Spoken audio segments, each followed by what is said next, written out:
வேலவன் பாதம் பணிந்து, என்னுடைய குருநாதர் தெய்வத்திரு முத்தூர் ராமசாமி ஐயா அவர்கள் பாதம் பணிந்து, அர்த்தநாரீஸ்வரர் பாதம் பணிந்து, ஆஞ்சநேயர் பாதம் பணிந்து, காலபைரவர் பாதம் பணிந்து, என்னுடைய தாய் தந்தையரின் பாதம் பணிந்து, எங்களுடைய ஸ்ரீ ஈசன் ஜோதிட அறக்கட்டளை நடத்தும் 22வது மாதாந்திர கருத்தரங்கிற்கு வருகை புரிந்திருக்கும் அனைத்து நல்லுள்ளங்களுக்கும் மீண்டும் ஒரு முறை என்னுடைய நன்றியை உரித்தாக்கி, இன்று நான் பேச எடுத்துக்கொண்ட தலைப்பு VK சிஸ்டம் அல்லது VG சிஸ்டம்னு வச்சுக்கலாம். VK சிஸ்டம் அல்லது VG, கிரகத்தை வந்து ஜின்னு போடலாம், கேன்னு போடலாம். அது நீங்கள் போடுறது உங்களுடைய கையில் இருக்கு. விதி கிரகம் அப்படிங்கிறதுடைய மீனிங் தான் VK அல்லது VGன்னு எடுத்துக்கோங்க. ஸோ முதல்ல இந்த ஒரு கருத்தரங்களுடைய ஒரு நிகழ்வை பற்றி முதல்ல நம்ம சொல்லிடுவோம். நம்முடைய கருத்தரங்கம் வந்து பார்த்திங்கன்னா 22வது கருத்தரங்கம். ஆக்சுவலாக நம்முடைய கருத்தரங்கம் வந்து எப்போவுமே வந்து ஆங்கில மாதத்தில் வந்து 3வது சனிக்கிழமை தான் நடக்கும். போன மாதம் வந்து மலேசியா டூர் போனதுனால இந்த மாதம் வந்து மாற்றி வச்சுருக்குறோம் 4வது வாரத்துக்கு. நாங்கள் இது வந்து தெரிஞ்சு மாற்றி வைக்கல, யதார்த்தமாக மாற்றி வச்சதுங்க. இன்றைக்கி தேதி எத்தனைங்க? 22வது கருத்தரங்கம் 22ஆம் தேதியே வந்துருச்சுங்க. இது வந்து பிரபஞ்சம் நமக்கு கொடுத்த ஒரு விஷயம்தான். ஏன்னா எந்த ஒரு விஷயங்களுமே வந்து பிரபஞ்சம் நமக்கு கொடுக்கறது தான். அது கொடுக்க நினச்சா அதை யாராலையும் தடுக்க முடியாது, கெடுக்க நினச்சாலும் அப்படி தான். ஸோ அந்த மாதிரிங்க ஒரு சில விஷயங்கள் நம்மை அறியாமலேயே நடக்கும் அப்படிங்கிறதுக்கு இது உதாரணம். சரிங்க, இப்போ இந்த VK சிஸ்டம், விதி கிரக சிஸ்டம் அப்படிங்கிறது நம்ம நிறைய டைம் வந்து நம்ம யூடியூப்லேயே பேசியிருக்கோம். இந்த விதி கிரகத்தை பற்றி நிறையா பேசியிருக்கோம். இந்த விதிகிரக சிஸ்டத்தை வந்து பார்த்தீங்கன்னா நம்ம வந்து வேர்ல்டு வைடாக கொண்டுட்டு போகணும், உலகம் முழுவதும் இந்த சிஸ்டத்தை கொண்டுட்டு போகணும். இப்போ வந்து பார்த்தீங்கன்னா ஒவ்வொருத்தரும் ஒவ்வொரு சிஸ்டத்தில் ஸ்பெஷலிஸ்ட் இருக்காங்க இல்லைங்களா? ஒவ்வொரு சிஸ்டத்தை வந்து கண்டுபிடிச்சிட்டு இருக்காங்க. நாம் அந்த வகையில் வந்து பார்த்தீங்கன்னா இந்த VK சிஸ்டம் அப்படிங்கிற ஒரு சிஸ்டத்தை கண்டுபிடிச்சி, அந்த VK சிஸ்டம்னு சொல்லக்கூடிய விதி கிரகத்தினுடைய வழியில் ஒரு மனிதன் செல்கின்ற பொழுது அவன் 100% வெற்றியாளராக மாறிவிடுகிறான். விதிகிரகத்தின் பாதையில் சென்றவன் 100% வெற்றியாளனாக இருக்கின்றான் என்பது ஒரு ஜாதகம் 2 ஜாதகம் இல்லைங்க. கிட்டத்தட்ட 2500 ஜாதகங்களை ஆய்வு செய்து விதிகிரகமானது ஒரு மனிதனுடைய வாழ்க்கையில் ஒரு முக்கிய பங்காற்றுகிறது. விதிகிரகத்தை சரியான முறையில் கையாளக்கூடிய ஒரு நபர் வாழ்வில் இன்றும் என்றும் வெற்றியாளராகவே இருக்கின்றார் என்பது மறுக்கவே முடியாத ஒரு உண்மை. ஸோ நான் பல டைம் சொல்லியிருக்கிறேங்க, இந்த விதிகிரகமாக அப்படின்னா யாருன்னு சொல்லியிருக்கேன்னு நம்ம ஏற்கனவே பல மீட்டிங்கில் சொல்லியிருக்கோம். விதிகிரகம்னா வேறு யாரும் இல்லைங்க, நீங்கள் பிறந்த தமிழ் தேதி. நீங்கள் செக் பண்ணி பாருங்கள், எத்தனை ஜாதகத்தை ஆய்வு பண்ணாலும் அந்த விதிகிரகம் அப்படிங்கிறது கூடிய சூழ்நிலையை தான் நீங்கள் அனுபவித்து கொண்டிருப்பீர்கள். அது ஒரு சில பேருக்கு பாசிட்டிவாக இயங்கும், ஒரு சில பேருக்கு நெகட்டிவாக இயங்கும். பாசிட்டிவாக அதை சரியாக பிடிச்சு வைக்கிறவங்க வாழ்க்கையில் வெற்றியாளர். நீங்கள் எங்கே போய் சுற்றி வந்தாலும் கிரகங்கள் எத்தனை கிரகங்கள்? 9 கிரகங்கள். ராகு கேது விட்டுருங்க 7 கிரகங்கள். இந்த 9 கிரகங்களில் நிலநடுக்கங்களை தவிர இந்த 7 கிரகங்கள் இருக்குதுல்ல, 7 கிரகங்களுக்கு தானே வீடு இருக்குது. 7 கிரகங்களுக்கு தானே வீடு இருக்குது. அப்போ இந்த 7 கிரகங்களுடைய வீடு தான், அந்த வீட்டு அதிபதி தான் உங்களுடைய விதி கிரகமாக இருப்பாருங்க ஏதோ ஒரு வகையில். அப்போது நம்ம பிறந்த தமிழ் தேதி என்ன, அந்த தமிழ் தேதிக்கு உண்டான கிரகம் யார் அப்படின்னு பார்க்கணும். அப்போ முதல்ல தமிழ் தேதின்னு எடுக்கும்போது நம்முடைய தமிழ் நியூமராலஜி படி தான் போகும். 1னா சூரியன், 2னா சந்திரன், 3னா செவ்வாய், இங்கே தான் மாட்டிக்கிறேன், 4னா ராகு, 5னா குரு, 6னா சனி பகவான், 7னா புதன் பகவான், 8னா கேது பகவான், 9னா சுக்கிர பகவான். சார் இது எதுக்கு சார்? இங்கிருந்து சார் ஆதாரம் வேணும் இல்லையா? எப்படி சார் ஆதாரம் இது அப்படின்னா சிம்பிள் தான், நிறைய ஆதாரங்கள் இதுக்கு நம்ம சொல்ல முடியும். இப்போது நவகிரகங்களுக்கு தலைவன் யாருங்க? சூரியன். அப்போ சூரியன் நட்சத்திரம் என்னங்க? கார்த்திகை 1, ரோகிணி சந்திரன் 2, அடுத்து மிருகசீரிடம் செவ்வாய் 3, திருவாதிரை ராகு 4, புனர்பூசம் குருவுடைய நட்சத்திரம் குரு 5, பூசம் சனியுடைய நட்சத்திரம் 6, அடுத்து ஆயில்யம் புதனுடைய நட்சத்திரம் 7, அடுத்து மகம் கேதுவுடைய நட்சத்திரம் 8, அடுத்து சுக்கிரனுடைய நட்சத்திரம் பூரம் 9. நீங்க திசைகளும் அப்படித்தானே வருது, திசை அப்படித்தானே வருதுங்க. சூரியன், சந்திரன், செவ்வாய், ராகு, குரு இப்படித்தானே வருதுங்க. திசையவே கணக்கு போடுங்க, எண்களையும் கணக்கு போடுங்க, நட்சத்திரத்தையும் கணக்கு போடுங்க. திசைகளை எப்படி கொடுத்துருக்காங்க, அந்த வரிசையில் தானே கொடுத்துருக்காங்க, அதோட மாற்றம் இல்லையே. சரிங்க சார், இப்போ நம்ம சிம்பிளா சொல்ல போனா ஒண்ணுனா சூரியன், சூரியன்னா தலை 1, ஓகேங்களா? நல்லா நாம வச்சுக்கோங்க. சூரியன் எங்க உச்சம்? மேஷத்துல உச்சம். 2ல யார் உச்சம்? சந்திரன் உச்சம். அப்ப 2னா சந்திரன். இப்ப இந்த 3னா செவ்வாய் அப்படிங்கிறதுக்கு ஒரு ஆதாரம், இன்னொரு ஆதாரம் எடுத்துக்கிட்டீங்கன்னா 3னா செவ்வாய். சகோதர ஸ்தானம் எத்தனாம் பாவம்? 3ஆம் பாவம் இல்லையா? அப்ப 3ங்கிற செவ்வாய் கனெக்ட் ஆகுதுங்களா? சரி. 4னா ராகு, 4னா ராகு 4ஆம் பாவம்னா என்னங்க? சுகஸ்தானம். 4ஆம் இடம் என்னங்க? சுகஸ்தானம். அப்போ இந்த உலகத்துல சுகத்தை கொடுக்கறது யாருங்க? ராகு. அவர் கடைசியா கொடுப்பாரு, ராகு தான் நிறைய கொடுப்பாரு. சரி, இப்போ 5ஆம் பாவகம் அப்படின்னா நம்ம என்ன சொல்லுவோம்? குழந்தைன்னு சொல்லுவோம். 5னா குழந்தை, குழந்தைக்கான கிரகம் குரு. 6னா அடிமை வேலை, அடிமை வேலைக்கான கிரகம். 7னா வியாபாரம், வியாபாரத்துக்கான கிரகம். கரெக்டு தானே? 8 ஆயுள் ஸ்தானம். 8ஆம் இடத்துல காலபுருஷனுக்கு 8ஆம் இடத்துல யார் உச்சமாகறாங்க? காலபுருஷனுக்கு 8ஆம் இடத்துல கேது, மோட்சகாரகன், மோட்சஸ்தானத்துல உச்சமடைகிறார். அப்ப அந்த 8ங்கிற கேது ஏன் கொடுத்தோம்னா 8ஆம் இடத்துல யார் உச்சம்? கேது உச்சம், மோட்சகாரகன், மோட்சஸ்தானம். அப்ப 8னா கேது, 9னா சுக்கிரன். அது என்னங்க சார் 9னா சுக்கிரன்? ஒரு மனிதனுக்கு உண்டான அதிர்ஷ்டம் அப்படிங்கிறது என்னங்க? வாழ்க்கையில மனிதனுக்கு அதிர்ஷ்டம் எதன் மூலமா வரும்? ஒரு மனிதனுக்கு வாழ்க்கையில் அதிர்ஷ்டம் என்ன தெரியுங்களா? சொல்லுங்க பார்க்கலாம். இருக்கிறதுலயே அதிர்ஷ்டமான விஷயம் என்னங்க?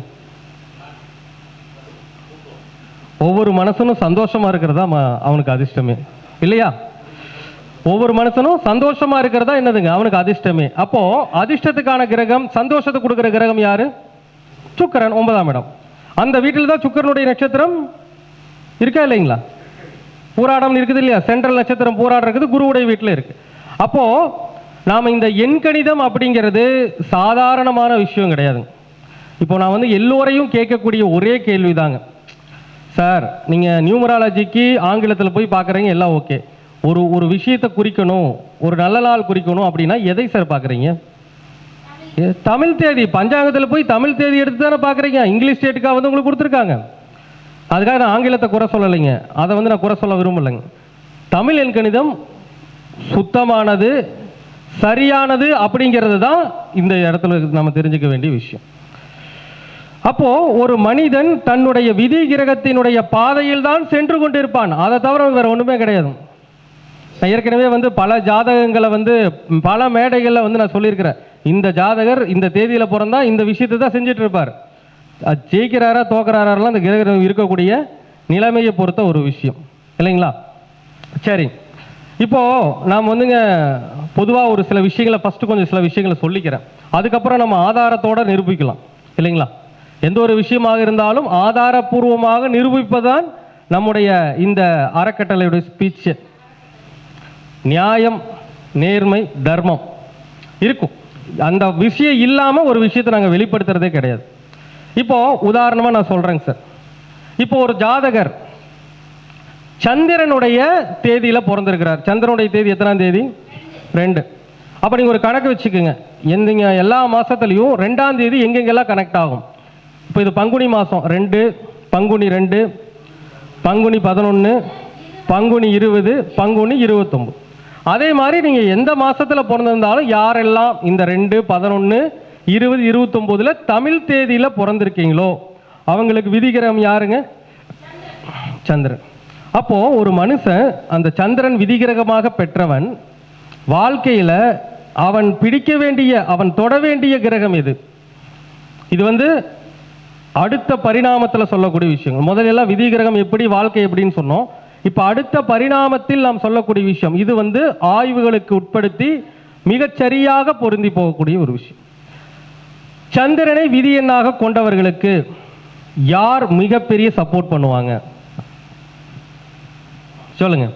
சந்திரனுடைய விதி எண், அதாவது இந்த 2, 11, 20, 29 பிறந்தவங்களுக்கு எந்த கிரகம் தன்னுடைய முழுமையான ஆதரவை முழுமையான பலனை தரும் அப்படின்னா சுக்கிரன் தான் தருவார். தெரியுங்களா? சுக்கிரன் தான் தருவார். இந்த விதியன்ல பிறந்தவங்களுக்கு, இந்த தேதியில பிறந்தவங்களுக்கு யாரு எதிரியா செயல்படுவார் அப்படி தெரியுங்களா? சூரியன் தான் எதிராக செயல்படும். அப்போ நீங்க வேணா யாரை வேணாலும் செக் பண்ணி பாருங்க. நீங்க உங்க ஜாதகத்துல நீங்க யார் எத்தனையோ பேர் 2ஆம் தேதி 9ஆம் தேதி 2ஆம் தேதி 11ஆம் தேதி 20ஆம் தேதி 29ஆம் தேதியில பிறந்திருப்பீங்க. தமிழ் தேதி, இங்கிலீஷ் போயிடாதீங்க, தமிழ் தேதி. இவங்களை பிறந்தவங்களுக்கு இப்போ அந்த சந்திரன் அப்படிங்கிறதுக்கு எதிரி யார் சொன்னோம்? சூரியன்னு சொன்னோம்.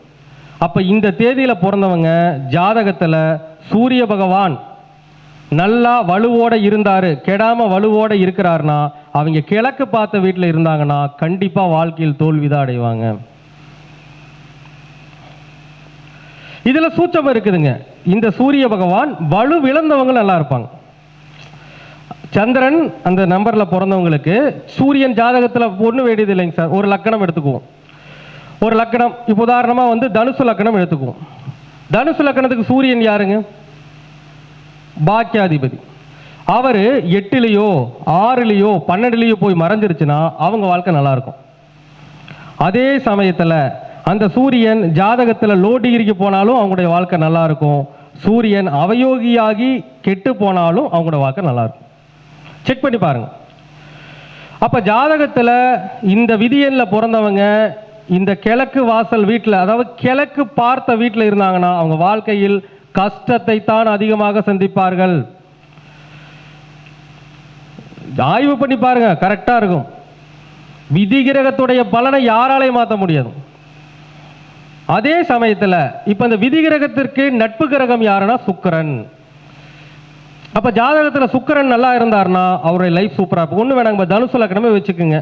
அவங்க சந்திரனுடைய விதி எண்ணில பிறந்துட்டாங்க அப்படின்னு வச்சுக்கோங்க. அவங்களுக்கு ஜாதகத்துக்கு நான் என்ன சொன்னாங்க? எந்த கிரகம் நட்பா இருக்குன்னு சொன்னாங்க? சுக்கிரன் நட்பா இருக்குன்னு சொன்னேன். சுக்கிரன் தனுசு லக்னத்துக்கு யாருங்க? 6ஆம் இடத்து அதிபதி. அப்ப 6ஆம் இடம்னா அதில் இருக்கக்கூடிய நன்மை என்ன, தீமை என்ன, ரெண்டையும் பார்க்கணும். 6ஆம் இடத்துல கடன் இருக்கு, வழக்கு இருக்கு, வைத்திய செலவு இருக்கு, இதெல்லாம் இருக்கு. ஆனா 6ஆம் இடத்துல இன்னொரு நல்ல விஷயம் இருக்கு, வேலைங்கிற ஒரு நல்ல விஷயம் இருக்கு. இப்ப இந்த சுக்கிரன் 6ஆம் அதிபதியான சுக்கிரன் 4ஆம் இடத்துல உச்சமா இருக்கிறாரு. உச்சமானா அங்க நல்லா இருக்கணும். உச்சமா போய் அந்த இடத்துல வக்கரம் ஆயிட்டாரா நீசம் ஆயிடுவார், அதை பார்த்துக்கணும். அந்த இடத்துல உத்திரட்டாதியிலும் உட்காரக்கூடாது. ஏன்னா உத்திரட்டாதி நட்சத்திரம் என்னதுங்க? சுக்கிரனுக்கு பகை நட்சத்திரம். அது ஒரு பூரட்டாதியிலையோ, பூரட்டாதியில குறைஞ்ச பாகையிலும் இருக்கக்கூடாது. எல்லாத்தையும் நீங்க பார்த்துக்கணும். ரேவதியிலேயே இருக்கிறாருன்னு வச்சுக்கோங்க. அப்ப அந்த ஜாதகர் வேலைக்கு போய் வேலையில படிப்படியாக உயர்ந்து மிக உயர்ந்த நிலைக்கு கண்டிப்பாக வருவார். எழுதி வச்சுக்கும், கண்டிப்பா வருவார். அதே மாதிரி அவர் வேலைக்கு போறார் அப்படின்னா கண்டிப்பா அந்த சுக்கிரன் அப்படிங்கிற ஒரு மனைவி வந்ததுக்கு பிறகு அவருடைய வாழ்க்கையில மிகப்பெரிய பொருளாதார ஏற்றம் வரும். வேலையில மிகப்பெரிய வெற்றி கிடைக்கும். சரிங்களா? இது நம்ம ஜென்ரலா நல்லாவே தெளிவாவே சொல்லலாம். வேற இந்த சிஸ்டம் ரொம்ப, அதாவது இப்போ பேசப்படுதோ இல்லையோ, இனி வரக்கூடிய காலகட்டங்கள்ல இந்த விகே சிஸ்டம் அப்படிங்கிறது மிகப்பெரிய அளவுல உலக அளவுல பேசப்படும். இது நான் உன்னுடைய பெருமைக்காக சொல்லுங்க, ஆய்வினுடைய உண்மை இருக்கிறதுனால தான் சொல்றோம் உங்களுக்கு. அதே மாதிரிங்க நல்லா புரிஞ்சுக்கோங்க. இப்போ ஒரு சில விஷயங்கள் என்ன அப்படின்னு பார்த்தீங்கன்னா, எப்படி விதிகிரகத்துக்கு ஆதரவான திசை பாதகமான திசை இருக்குதோ அதே மாதிரி விதிகிரகமே ஒரு சில திசைக்கு எதிராக திரும்பிடும். சந்திரனுக்கு தோஷம் இல்லைங்க. சந்திரன் எந்த திசைக்கும் விதி எதிராக திரும்ப மாட்டார். இந்த சந்திர தேதியில பிறந்தவங்களுக்கு எந்த திசைக்கும் சந்திரன் எதிராக திரும்ப மாட்டார். குருவும் எதிராக திரும்ப மாட்டார். மற்ற 7 கிரகம், மிச்சம் இருக்கிற 5 கிரகமும் எதிராக திரும்பும். இப்போ உதாரணமா ஒண்ணு வேண்டாங்க, ஒரு ஜாதகர் 1ஆம் தேதியில பிறந்திருக்கிறார். நான் சொல்றது தமிழ் தேதியில 1ஆம் தேதியில பிறந்திருக்கிறாருன்னு வச்சுக்கோங்க. அப்ப இந்த 1ஆம் தேதியில பிறந்திருக்கிறார் அப்படின்னா ஒரு லக்கணம் எடுத்துக்கோங்க. உதாரணமா ஒரு லக்கணம், ஏதாவது ஒரு லக்கணம் எடுத்துக்கோங்களேன். ஒரு ரிஷப லக்கணம் எடுத்துக்குவோம்.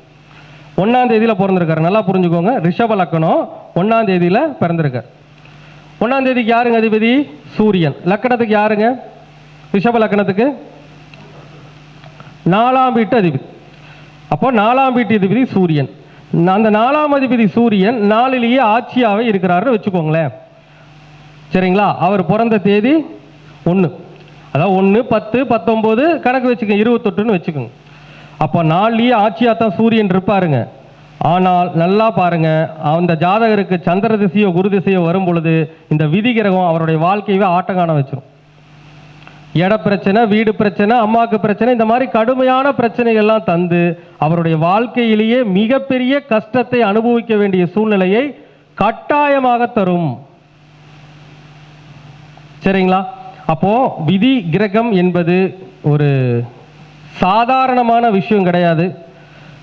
அதான் சொல்கிறேன் இல்லைங்களா, ஜாதகம் எவ்வளவு ஜாதகங்களை கொண்டு வந்து கொடுத்தாலும் அதை கரெக்டாக நாங்கள் சொல்லுவோம். நம்பிக்கை, கிரகத்தின் மேல் இருக்கக்கூடிய நம்பிக்கை. ஒரு டைம் வந்து நெல்லை வசந்தன் ஐயா கூட ஒரு மீட்டிங்கில் போட்டிருப்பார், கிரகங்களும், அதாவது கிரகங்களுக்கு தெய்வங்களும் கட்டுப்படும் சொல்லி ஒரு வீடியோவில் பேசியிருப்பார். அப்போது கிரகங்கள் அப்படிங்கிறது தான், கிரகங்கள் தான் நமக்கு என்ன பண்ணுதுங்க, ஒரு விஷயத்தை கொடுக்குது. அவர் கூட சொல்லுவார், பெயர் அப்படிங்கிறதையே கிரகங்கள் தான் கொடுக்கு. அப்போ கிரகங்கள் தான் நம்முடைய வாழ்க்கை பாதையை செம்மையாக தீர்மானிக்கிறது. ஸோ இதை விட்டு போட்டுட்டுங்க, ஏங்க சார் நட்சத்திரம் சரியில்லை,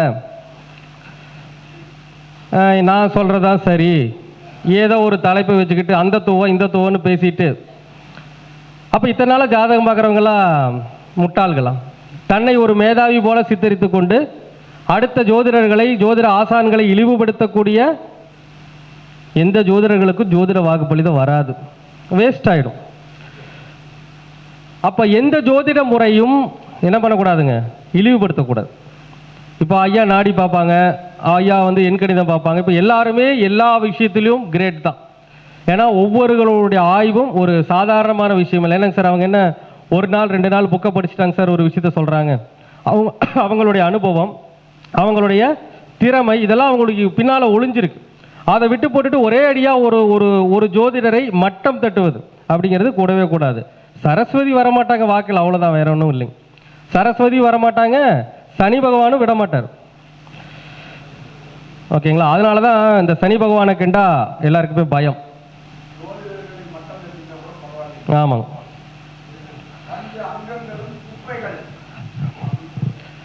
அது அதாங்க சார் சொல்லுங்க, யார் சொன்னாலும் அந்த ஒரு அந்த அந்த வார்த்தையிலேயே ஒரு அமைப்பு இருக்குதுங்க. குப்பை அப்படின்னு சொன்னா அதுக்கு யார் கிரகம்?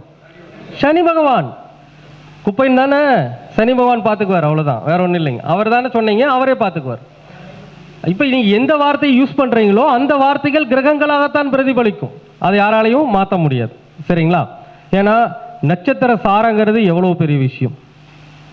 சாரங்கிறது எவ்வளவு, சாரம் பார்க்காத ஜோதிடர் சோரமே போயிடுவார்ல விஷயம் இருக்கு.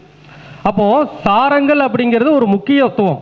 ஒரு ஜாதகர் வந்து இப்போங்க ஒரு வீட்டில் குடியிருக்கிறாங்க அப்படின்னா அந்த குடியிருக்கிற வீட்டில் யார் வந்து செயல்படுவாங்க, அது ஒரு கணக்கு இருக்குது இல்லைங்களா? இப்போ வீட்டில் அம்மா இருக்கிறாங்க, அப்பா இருக்காங்க, 2 குழந்தைங்க இருக்காங்கன்னா யார் அந்த தலைமை, அது யார் எடுத்து நடத்துறது, யார் அதை வழி நடத்துறது? நட்சத்திரம் தான் வழி நடத்தும். ஸோ நமக்கு வந்து பார்த்தீங்கன்னா நம்ம கட்டுறது கைமண் அளவு தான், நமக்கு என்ன கட்டுறதே கைமண் அளவு தான். இப்போ இந்த வகையில் மற்ற ஜோதிட முறைகளை குறை சொல்வது என்பது தவறு. அதற்கான தண்டனை, அதற்கான விஷயங்கள் எல்லாத்தையும் சனி பகவான் பார்த்துக்குவார். விட்டுருங்க, அவர் கையில் விட்டுக்குங்க, தர்மவான்கிட்ட விட்டுருங்க. தராசு உச்சம் அவர் தானே, எது வந்து கரெக்டாக இருக்குன்னு அவருக்கு தெரியும். அப்புறம் எதுக்குங்க சார் திருமண பொருத்தத்துக்கு 10 நட்சத்திரத்தை கொடுத்து, 27 நட்சத்திரத்தை கொடுத்து வச்சிருக்கிறாங்க? நட்சத்திரமே வேஸ்ட்டா? நட்சத்திர பொருத்தமே பார்க்க வேண்டியது இல்லையே. அப்போ இதுக்கு முன்னாடி ஜாதகம் பார்த்து நட்சத்திர பொருத்தம் பார்த்து சொன்னவங்க எல்லாம் வேஸ்ட்டா?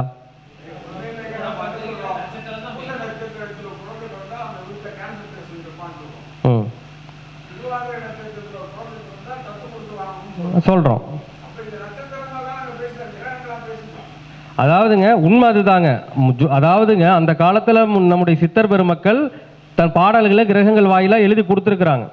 அப்போ அவங்களும் தன்னுடைய உள்ளுணர்வில் உணர்ந்த விஷயத்தை தான் எழுதியிருக்கிறாங்களோ தவிர நாம் என்னங்க, அவங்க எந்த சித்தர்களாச்சும் நட்சத்திரம் வந்து வேலை செய்யாதுன்னு சொல்லியிருக்காங்களா? சொன்னதில்லை இல்லைங்களா? அப்போ வந்து நிறைய விஷயங்கள் அங்கே இருக்கு. அது இப்போ நம்ம இவ்வளோ தாங்க சார் இருக்கிறோம் ஜோதிடத்தில், அது கிடக்குது எவ்வளவோ. ஒவ்வொரு நாளும் ஒவ்வொரு விஷயங்களும் பிரபஞ்சம் நமக்கு கொடுத்து கொண்டே இருக்கும். அதை நாம் வந்து பயன்படுத்திக்கிறதுல விஷயம் இருக்குது. சரிங்க சார், இப்போது நம்ம அடுத்த விஷயத்துக்கு போயிடுவோம். சரிங்க சார், எல்லாம் சொல்லிட்டோம். இந்த விதி கிரகம் அப்படிங்கிறது ஒவ்வொரு தனி மனித வாழ்க்கையிலும் எப்படி வேலை செய்யுங்கிற ஒரு சிறு உதாரணத்தோடு நான் சொன்னேன். இப்போது ஜென்ரலாக ஜாதகத்தை பார்த்து, சார் உங்கள் ஜாதகம் அப்படிங்கிறத சொல்லுங்க. ஏன்னா நான் வந்து இது வரைக்கும் இந்த விதிகிரகத்தை பற்றி சொல்லாத நபர்கள் யாராக இருந்தாலும் சொல்லலாம். நம்ம மீட்டிங்கில் நிறையா வந்திருப்பீங்க, விதிகிரகத்தை பற்றி பேசும்போது என்னுடைய விதிகிரகம் இதுன்னு சொல்லியிருப்பீங்க. சொல்லாத நபர்கள் யாராவது இருந்தால் தாராளமாக சொல்லலாம். சொல்லுங்க. அது ஐயா கை தூக்கிட்டார், முடிச்சுட்டு வரேங்க. ஐயா வந்து ஐப்பசி 28. அப்போ ஐயாவுடைய விதிகிரகம் என்ன? 1. சூரியன் தான் ஐயாவுடைய விதிகிரகம். சரிங்க. ஐயாவுக்கு என்ன லக்கணம்? ஓகே. அப்போ ரிஷப லக்கணத்துக்கு விதிகிரகம் யாருங்க? 4ஆம் அதிபதியாகிய சுகஸ்தானாதிபதி.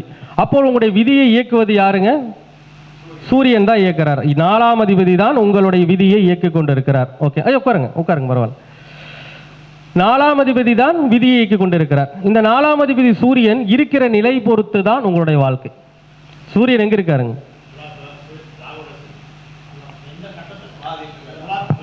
ரிஷப லக்கணத்திற்கு 4ஆம் அதிபதி சூரியன் ராகுவோடு சேர்ந்து இருக்கிறார். இப்ப சூரியன் இருக்கக்கூடிய பாகை அளவு, ராகு இருக்கக்கூடிய பாகை அளவு. விஷாகம் 3 இருக்காருங்க, ராகு 1 இருக்காரு. இப்ப ராகுவும் சூரியன் மீட் பண்ணிக்கிறாங்களான்னா இல்ல. அப்போ அதையெல்லாம் தாண்டி தான் அங்க சூரியன் இருக்கிறார். ஓகே. இப்ப இந்த சூரியன் 6ல் இருக்கிறாரு. அவர் நீச்சம், அந்த இடத்துல நீச்சமா நீச்ச பங்கமா, அது ஒரு கேள்வி இருக்குது இல்லைங்களா? அதுக்கு உங்களுக்கு சுக்கிரன் எங்க இருக்கார்? சுக்கிரன் 8ல் இருக்கிறார். ஓகே. குரு எங்க இருக்கார்? ஓகே. பரிவர்த்தனையா? சரி. குரு வக்கரமா? ஓகே. அப்ப குரு வக்கரமா இருந்தா வேலை செய்யாது, பரிவர்த்தனை யோகம் வேலை செய்யாது. இப்ப சந்திரன் எங்க இருக்காருன்னு சொன்னீங்க? கடகத்தில் இருக்கார். அப்போ இந்த சூரியன் நீச்சம் ஆயிருக்காரா நீச்ச பங்கம் ஆயிருக்கிறாராங்கிறத நம்ம கண்டுபிடிக்கணும். இவர் நீச்சம் ஆயிருக்கிறாரா நீச்ச பங்கம் ஆயிருக்காரா? நீச்சம் தான் ஆயிருக்கார். அப்போ நல்லா புரிஞ்சுக்கோங்க, இந்த விதிகிரகம் சூரியன் 4ஆம் அதிபதி எங்கீங்க? 6ஆம் இடத்துல நீச்சமா இருக்கிறாரு. அப்ப 4ஆம் அதிபதி நீச்சம் அடையலாமா? அப்ப இந்த விதிகிரகத்திற்கு 4ஆம் இடம் நல்லா இருக்குமா? 4ஆம் இடம் நல்லா இருக்குமா? 4ஆம் இடம்னா என்னங்க? அம்மா. 4ஆம் இடம்னா இடம். 4ஆம் இடம்னா வீடு. 4ஆம் இடம்னா வாகனம். 4ஆம் இடம்னா அவருடைய உடல் சுகம். அப்ப இந்த 5 விஷயங்கள்ல ஏதாச்சும் 2-3 விஷயங்கள் மிக கடுமையான பாதிப்பை சந்திச்சு வாழ்க்கையில் அந்த ஜாதகர் நொந்து போயிருப்பாரு. அவருக்கு மை கொடுத்து கேளுங்க, நான் சொல்ல விதிகிரகத்தை மட்டும் தான் சொல்றேன் உங்களுக்கு.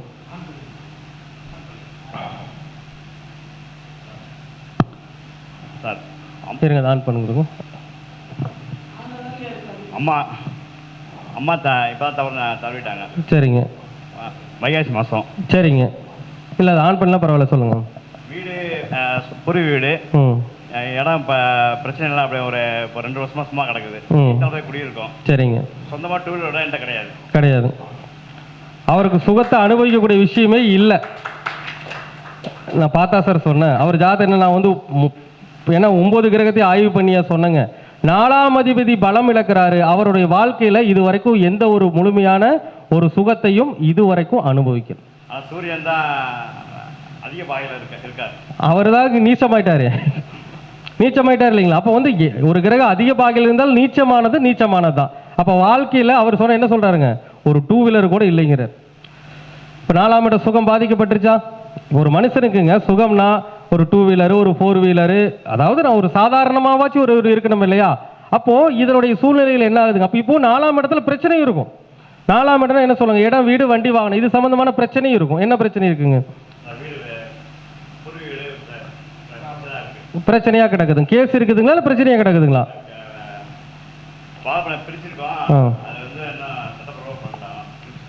பிரச்சனையா கிடக்குது. ஓகே. அப்போ பார்த்துக்கோங்க. அப்போ இவருடைய விதிகிரகம் என்ன ஆயிடுச்சுங்க? அதுக்கு சார்ஜ் போட்டு விடுங்க. கேக்குதா? சரி, ஓகே. அப்போ ஒரு கிரகம் தான் நான் சொன்னது, ஒரே ஒரு கிரகம் தான். 7 கிரகத்தையும் 9 கிரகத்தையும் எடுத்து சொல்லல, ஒரே ஒரு கிரகம் தான் அவருடைய வாழ்க்கையில அந்த 4ஆம் இடம் என்று சொல்கின்ற விஷயத்தை எல்லாம் கெடுத்து விட்டது. ஆனால் உங்களுக்கு என்ன திசை நடக்குதுங்க? உங்களுக்கு இந்த விதிகிரகம் ஒரு திசையில சப்போர்ட் பண்ணும். எந்த திசையில சப்போர்ட் பண்ணு தெரியுங்களா? சந்திர திசையில முழு சப்போர்ட் பண்ணும். ஏன் சந்திர திசையில முழு சப்போர்ட் பண்ணும்? ஐயா பேசினாங்க தனக்குடைய இந்த வேதகன் எதிரிடை எல்லாம் சொன்னோம் இல்லைங்களா? அந்த அடிப்படையில் உங்களுக்கு ஒரு திசை சப்போர்ட் பண்ணும். என்ன திசை தெரியுங்களா? சந்திர திசை சப்போர்ட் பண்ணும். உங்களுக்கு சந்திர திசை எப்போ வரும்? எவ்வளோ நாள் இருக்குதுங்க சூரிய திசை வரக்கு?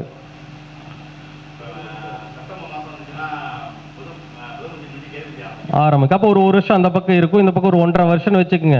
1.5 வருஷத்துல சூரிய திசை ஆரம்பிக்க போகுது. அது ஒரு 6 வருஷம், 7.5 வருஷம். 7.5 வருஷம் கழிச்சு உங்களுக்கு என்ன வயசாகுதுங்க? 49 ஒரு 7.5 கூட்டிக்கோங்க.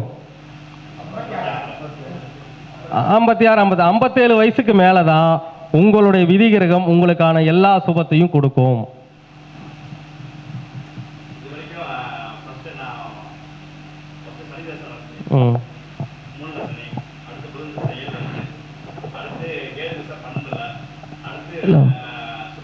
கொடுத்துருங்க. சுக்கரதசை 8ல இருந்து. சரிங்க. அடுத்து சூரியதசை 6ல இருந்து. சரிங்க. வரிசையா எல்லாமே 12. பை கொடுத்துருங்க. அப்படியே பேசுங்க. நான் எல்லாமே 12, 8, 6, 3 அனுபவிச்சுட்டு இருக்கேன். அந்த இடத்துல வந்து திசை இருந்து அனுபவிச்சுட்டு இருக்கேன் சார். அது நீங்க அது திசைங்கிறதுக்கு நான் போகவே இல்லை. உங்களுக்கு நான் ஜாதகத்துக்கு திசைக்குள்ள போகவே இல்லை. ஒரு என்ன திசைன்னு கேட்டேன், அவ்வளவுதான். அப்போ உங்க வாழ்க்கையில இந்த விதிகிரகத்திற்கு யோகம் வேணும்னா சந்திர திசையில தான் வரும். அப்ப அது எப்படி வரும்? ஏதோ ஒரு வகையில் வரணும் இல்லையா? ஒண்ணு அந்த காலகட்டத்தில் உங்களுக்கு குழந்தைகள் பொண்ணுக்கு என்ன வயசு ஆகுதுங்க? 2011. 2011 என்ன வயசு ஆகும்? 14 வயசு ஆகுமா? ஒரு 7.5 வருஷத்துக்கு கூட்டிக்கிங்க. 21 வயசு ஆயிருமா? ஒரு 22 வயசு பக்கத்தில் ஆயிரும். அந்த பொண்ணு வேலைக்கு போய் அல்லது நல்லா சம்பாரிச்சு உங்களோட குடும்பத்தை ஏதோ நல்ல முறையில் காப்பாற்றி ஏதோ ஒரு வகையில் நீங்க அனுபவிக்கக்கூடிய சுக விஷயங்கள் எல்லாம் சந்திர திசையில் தான் வரும். அது வரைக்கும் இந்த விதிகிரகம் எப்படி இருக்குங்க? உங்களை கஷ்டப்படுத்திக்கிட்டு தான் இருக்கும். கடனை தான் சார் இருக்கும். 10 லட்சமான கடனை தான் இருக்கும். ஆமாங்க சார். 4ஆம் அதிபதி 6ல் நம்முடைய சுகத்தையே கடனுக்காக கொடுக்க வேண்டி இருக்கும் இல்லையா? அது நடக்குது இல்லையா? சரி, இப்போ நீங்க கோந்த பேசுங்க சார். நிக்கவே வேணாம், உட்காருங்க, பரவாயில்ல. ஸோ அப்போ நம்ம வந்து இதற்கு வந்து என்ன பரிகாரம் பண்ணலாம்? சரி பரவாயில்ல, விதிகிரகத்தை இப்படியே விட்டுட்டோம்னு வச்சுக்கோங்க. சில பேருக்கு 80 பிறந்தா பிடிச்சி 80 வயசு வரைக்கும் விதிகிரகத்துக்கான ஆதரவான திசை வரலைன்னா என்ன பண்றது? சிம்பிள். 4ஆம் அதிபதி 6ஆம் இடத்தில் நீச்சம். அது யாருடைய வீடு? சுக்கிரனுடைய வீடு. 4ஆம் இடங்கிறது சுகம், 6ஆம் இடங்கிறது நோய்.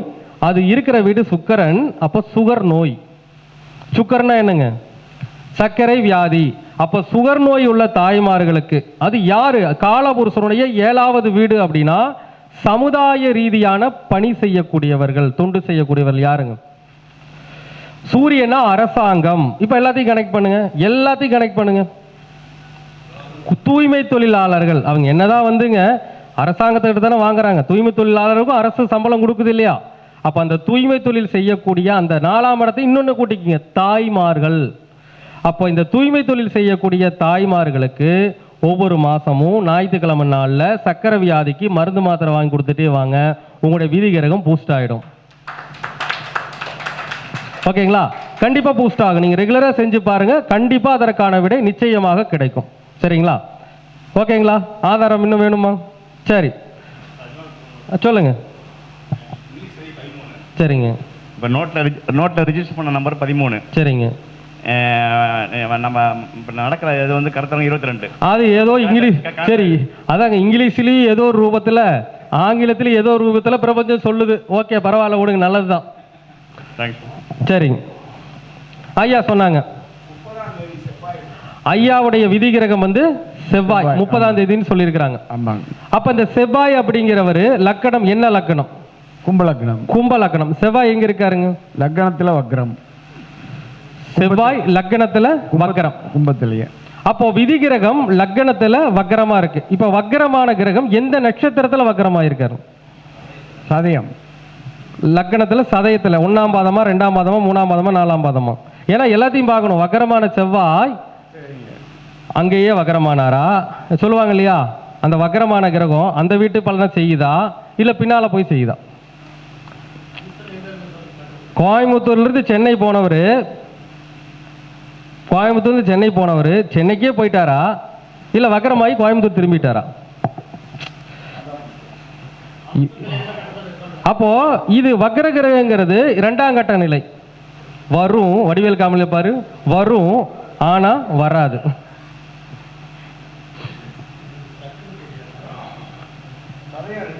சதயம் 2. அப்ப வக்ரமான செவ்வாய் அங்கேயே இருந்துச்சா அல்லது அடுத்த வீட்டுக்குள்ள போச்சா? உங்க வீட்டுக்குள்ளேயே நீங்க இருந்தீங்களா இல்ல அடுத்த வீட்டுக்கு போயிட்டு வந்தீங்களா? கேள்வி இருக்கு. அங்கேயே தான் வக்ரம். ஏன்னா அது எப்படி கணக்கு போடுறதுங்க? அவங்க பிறந்த காலத்துல போய் ஒரு 5 நாள் அல்லது 1 மாசத்தை தள்ளி போட்டு பார்த்தா தான் தெரியும் அது அங்கேயே இருந்துச்சா இல்லை இந்த பக்கம் போச்சுச்சான்னு நமக்கு தெரியும். சரி, இப்போ செவ்வாய் வந்து லக்கணத்திலேயே வக்ரம். சரிங்களா? செவ்வாய் யாரு? கும்ப லக்கணத்துக்கு யாரு? 3 10 குடையவர்.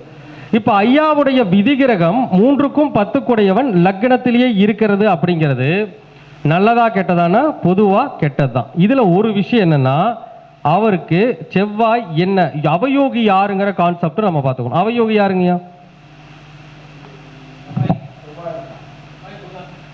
இல்ல அவயோகி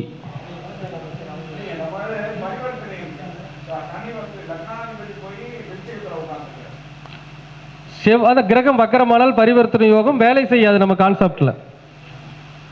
கான்செப்ட்ல கிரகம் வக்கரமாச்சுன்னா பரிவர்த்தனை யோகம் வேலை செய்யாது. ஏன்னா பரிவர்த்தனை என்னங்க?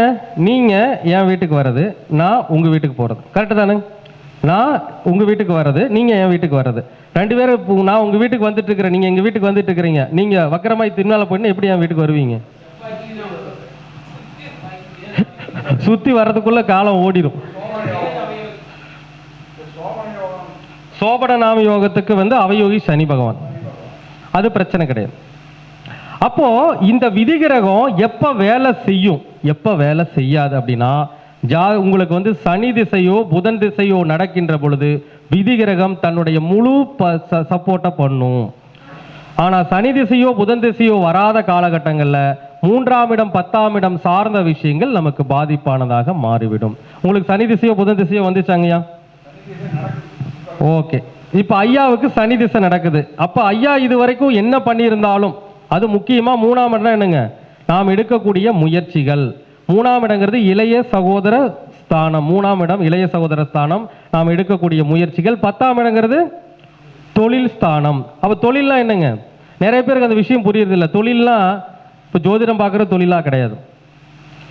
ஜோதிடம் பார்க்குற தொழில் கிடையாது. தொழில்லாம் என்னங்க? தொழிலுக்கான விஷயம் நிறைய பேருக்கு புரியறது இல்லை. ஒரு முதலை போட்டு அந்த முதல்ல வாடிக்கையாளர் வந்து விற்கிறது, அது ஒன்று. அது வியாபாரமாக இருந்தாலும் அது தொழில் கணக்கு தான். அடுத்து ஒரு நிறுவனம் வச்சிருக்கிறீங்க, ஒரு ஃபேக்ட்ரி வச்சிருக்கிறீங்க, ஒரு பொருளை உற்பத்தி பண்ணி அதை வந்து அது என்ன பண்ணுறீங்க? ஒரு இது பண்ணுறது, பொருளை உற்பத்தி பண்ணி தயார் பண்ணி என்ன பண்ணுறதுங்க? எக்ஸ்போர்ட் பண்ணுறது. இதெல்லாம் தான் தொழில்.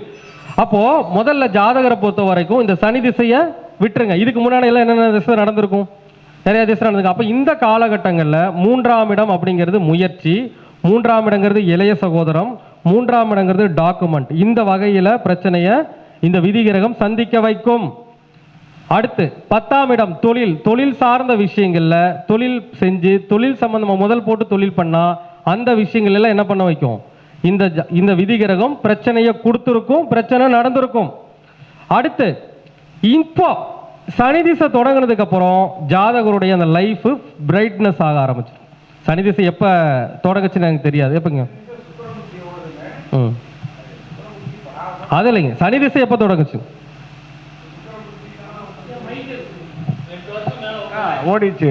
அப்ப இந்த சனி திசை ஜாதகருக்கான அடையாளத்தை அங்கீகாரத்தை கொடுத்து, புத்திகள் அதெல்லாம் ஒரு பக்கம் இருந்தாலும் இந்த சனி திசையை அங்கீகாரமும் அடையாளமும் கிடைக்க பெற்று நாம் ஒரு நல்ல வாழ்க்கைக்கான வழியை கண்டிப்பா வந்து கொடுக்கும். ஆனா இதுக்கு முன்னாடி நான் சொன்ன விஷயங்கள்ல என்னென்ன விஷயங்கள்லாம் உங்களுக்கு நடந்திருக்குன்னு நீங்களே மைக்கில் சொல்லலாம். ஐயா, அது வந்து எனக்கு வந்து பார்த்தீங்கன்னா 1999 யாரை நம்பணும் அவங்க 1 கோடி ரூபாய் ஏமாத்தினாங்க. எதுல எந்த வழியா ஏமாந்துனீங்க? டெக்ஸ்டைல் தொழில் தான் நம்மளது. வந்துருச்சா? கை தட்டுங்க சார். ஆனால் பொய்யா சொன்னோம். 1 கோடி ரூபாயை இழந்திருக்கிறாருங்கிறது சாதாரணமான விஷயமா? சரி சொல்லுங்க. அது ஏதாச்சும் டாக்குமெண்ட்ஸ் ஏதாச்சும் எழுது அந்த மாதிரி வகையில், வெறும் தொழில் ஓகே இல்லை. அதே மாதிரி இப்போவும் நம்பி ஒருத்தர்கிட்ட 2 கோடி ரூபாய் ஏமாத்திருக்கேன். 2 கோடி ரூபாய் ஏமாந்துருக்கிறார். எந்த வகையில்? தொழில் தான். மறுபடியும் தொழில் தான். அப்போ வருதா இல்லையா? விதிகிரகம் தொழில் வகையில் தன்னுடைய தடையை கண்டிப்பாக தருமா தராதா? விழுந்து எந்திரிச்சிடறோம், அவ்வளவுதான் வேலை. விழுந்து எந்திரிச்சுக்கிட்டே இருக்கிறோம். இப்படியே விழுந்து எந்திரிச்சுட்டு இருந்தா நம்ம எப்போ வந்து பெரிய லெவலுக்கு போறது? சார் விதிகிரகம் பாதிச்சிருச்சா இல்லையா? ஏன் சார் 1 கோடி ரூபா 2 கோடி ரூபாய்ங்கிறது சாதாரணமான விஷயமா? யோசிச்சு பாருங்க, 1 கோடி ரூபா 2 கோடி ரூபாங்கிறது சாதாரணமான விஷயமா? அப்ப விதிகிரகத்திற்கு உண்டான விஷயம் உங்களுக்கு சாதகமாக இல்லை. அப்ப நாம வந்து இப்ப சனி திசையில் நீங்க காப்பாற்றப்படுவீங்க, கண்டிப்பா காப்பாற்றப்பட்டுருவீங்க. இந்த பக்கம் போனாலும் ஏதோ ஒரு ரூபத்துல உங்களுக்கு ஜீவனம்னு சொல்லுவோம் இல்லையா, ஜீவனத்துக்கான வழியை கண்டிப்பா சனி என்ன பண்ணுவாருங்க, விதிகிரகம் கொடுத்தே தீரும். இப்ப சனி திசை எத்தனை நாளா இருக்குதுங்க? 8 வருஷங்களா? 8 வருஷம். இன்னும் 9 வருஷ காலத்துல அது போறதுக்குள்ள உங்களுடைய வாழ்க்கையில ஏதாவது ஒரு நல்ல கொடுப்பனையை கொடுக்காம போகாது. உங்களுக்கு பசங்க குழந்தைகள்லாம் எல்லாம் இருக்காங்க. இப்ப படிச்சுட்டு இருக்காங்களா? நம்ம பூமிக்கு வந்த வேலை முடிஞ்சுதுங்க. ஏனுங்க? பூமிக்கு வந்த வேலை முடிஞ்சிருச்சு. ஓகே, இது எப்ப முடிஞ்சிச்சு? இது ரொம்ப நாள். இப்ப பேத்தி டிகிரி முடிச்சிட்டா. பேத்தியே டிகிரி முடிச்சிட்டாங்க. ஓகே, சந்தோஷம். சரி, அப்ப இந்த சனி திசை அப்படிங்கிறது உங்களுக்கான பலன்களை நல்ல விதமாக உறுதியாக கொடுக்கும், அது டவுட் இல்லை. இப்போ இந்த விதிகிரகத்துக்கு முன்னால பாதையில நம்ம என்ன மாதிரி சூட்சமங்களை கையாண்டிருந்தா தப்பிச்சிருக்கலாம்? அவர் கேள்வி இருக்காரு. சில பேர் பார்த்தீங்கன்னா, இல்லைங்க சார் நீங்க சொல்ற மாதிரி எல்லாம் இல்லை, நான் நல்லா இருந்தேன், எனக்கு ஒரு பிரச்சனை இல்லை அப்படிங்கிற ஒரு சூழ்நிலை இருக்கும். அப்ப எந்த மாதிரியான விஷயங்களை கையாண்டிருந்தா அவங்க தப்பிச்சிருக்க முடியும்? அது ஒரு கேள்வி இருக்குங்களா? எந்த மாதிரி விஷயங்களை கையாண்டிருந்தா தப்பிச்சிருக்க முடியும்னா, 3ஆம் அதிபதி லக்னத்துல வக்ரம். 3ஆம் அதிபதி லக்னத்துல வக்ரம். 3ஆம் இடம்னா என்னங்க? தைரியம். லக்னத்துல வக்ரம் அப்படின்னா ஒரு 3ஆம் அதிபதி லக்னத்துல வக்ரம் ஆகுதுன்னா 3ஆம் இடங்கிற தைரியம் லக்னங்கிற தலையில வக்ரம் ஆச்சுன்னா மூளை பாதிக்கப்பட்டு விடும். அப்ப நாம என்ன பண்ணணும்னா, மூளை பாதிக்கப்பட்டவங்கன்னா யாருங்க? மனநிலை பாதிக்கப்பட்டவங்களுக்கு செவ்வாய்க்கிழமை நாள்ல செவ்வாய் லக்கணத்திலிருந்து 4ஆம் இடத்தை பார்ப்பார். அப்ப என்ன கொடுக்கலாம்? ஆடை கொடுக்கலாம். அப்போ மனநிலை பாதிக்கப்பட்டவங்களுக்கு செவ்வாய்க்கிழமை நாள் ஆடை தானம் கொடுக்கும் போதும், அடுத்து 10ஆம் அதிபதியும் லக்கணத்துல தான் வக்கரம். 10ஆம் இடம் லக்கணத்துல வக்கரம் அப்படின்னா சிம்பிள். 10 அப்படின்னா கர்மம் அப்படின்னு அர்த்தம், லக்னம்னா தலை அப்படின்னு அர்த்தம். இப்போ உதாரணமாங்க, நம்முடைய ஊர் பகுதியில் இந்த முடி வெட்டுறவங்களாம் இருப்பாங்க. இப்போ கர்மகாரியம் பண்ணும்போது ஒருத்தர் இறந்துட்டாங்கன்னா அவங்க வீட்டில் பசங்க என்ன பண்ணுவாங்க? மொட்டை அடிப்பாங்க. அப்போ 10ஆம் தேதி லக்னத்தில் வக்கரம். அப்போது அந்த முடி திருத்தம் செய்யக்கூடியவங்களாகவும் இருக்கணும், கர்மகாரியம் செய்யக்கூடியவர்களாகவும் இருக்கணும். அந்த கர்மகாரியத்துக்கு வந்து முடி எடுத்து விடுவாங்க இல்லையா, அந்த கர்மகாரியத்தில் அந்த முடி எடுத்து விடக்கூடிய நாவிதர்களுக்கு செவ்வாய்க்கிழமை நாளில் ஆடை தானம் கொடுக்க வேண்டும். அப்ப இந்த 2 விஷயத்தையும் தெரிஞ்சோ தெரியாமலோ நாம கரெக்டா செஞ்சுட்டு வந்திருந்தோம்னா விதி கிரகம் உங்களை வெற்றி பெற வைத்திருக்கும். ஓகேங்களா? என்னங்க? அப்ப நம்ம ஏதாவது உதவிகளை வந்து நம்ம வந்து செஞ்சுக்கிட்டே இருக்கணும். ஓகே, அப்ப அதை நம்ம கரெக்டா செஞ்சு 3ஆம் இடம்னாவே உதவிதான்.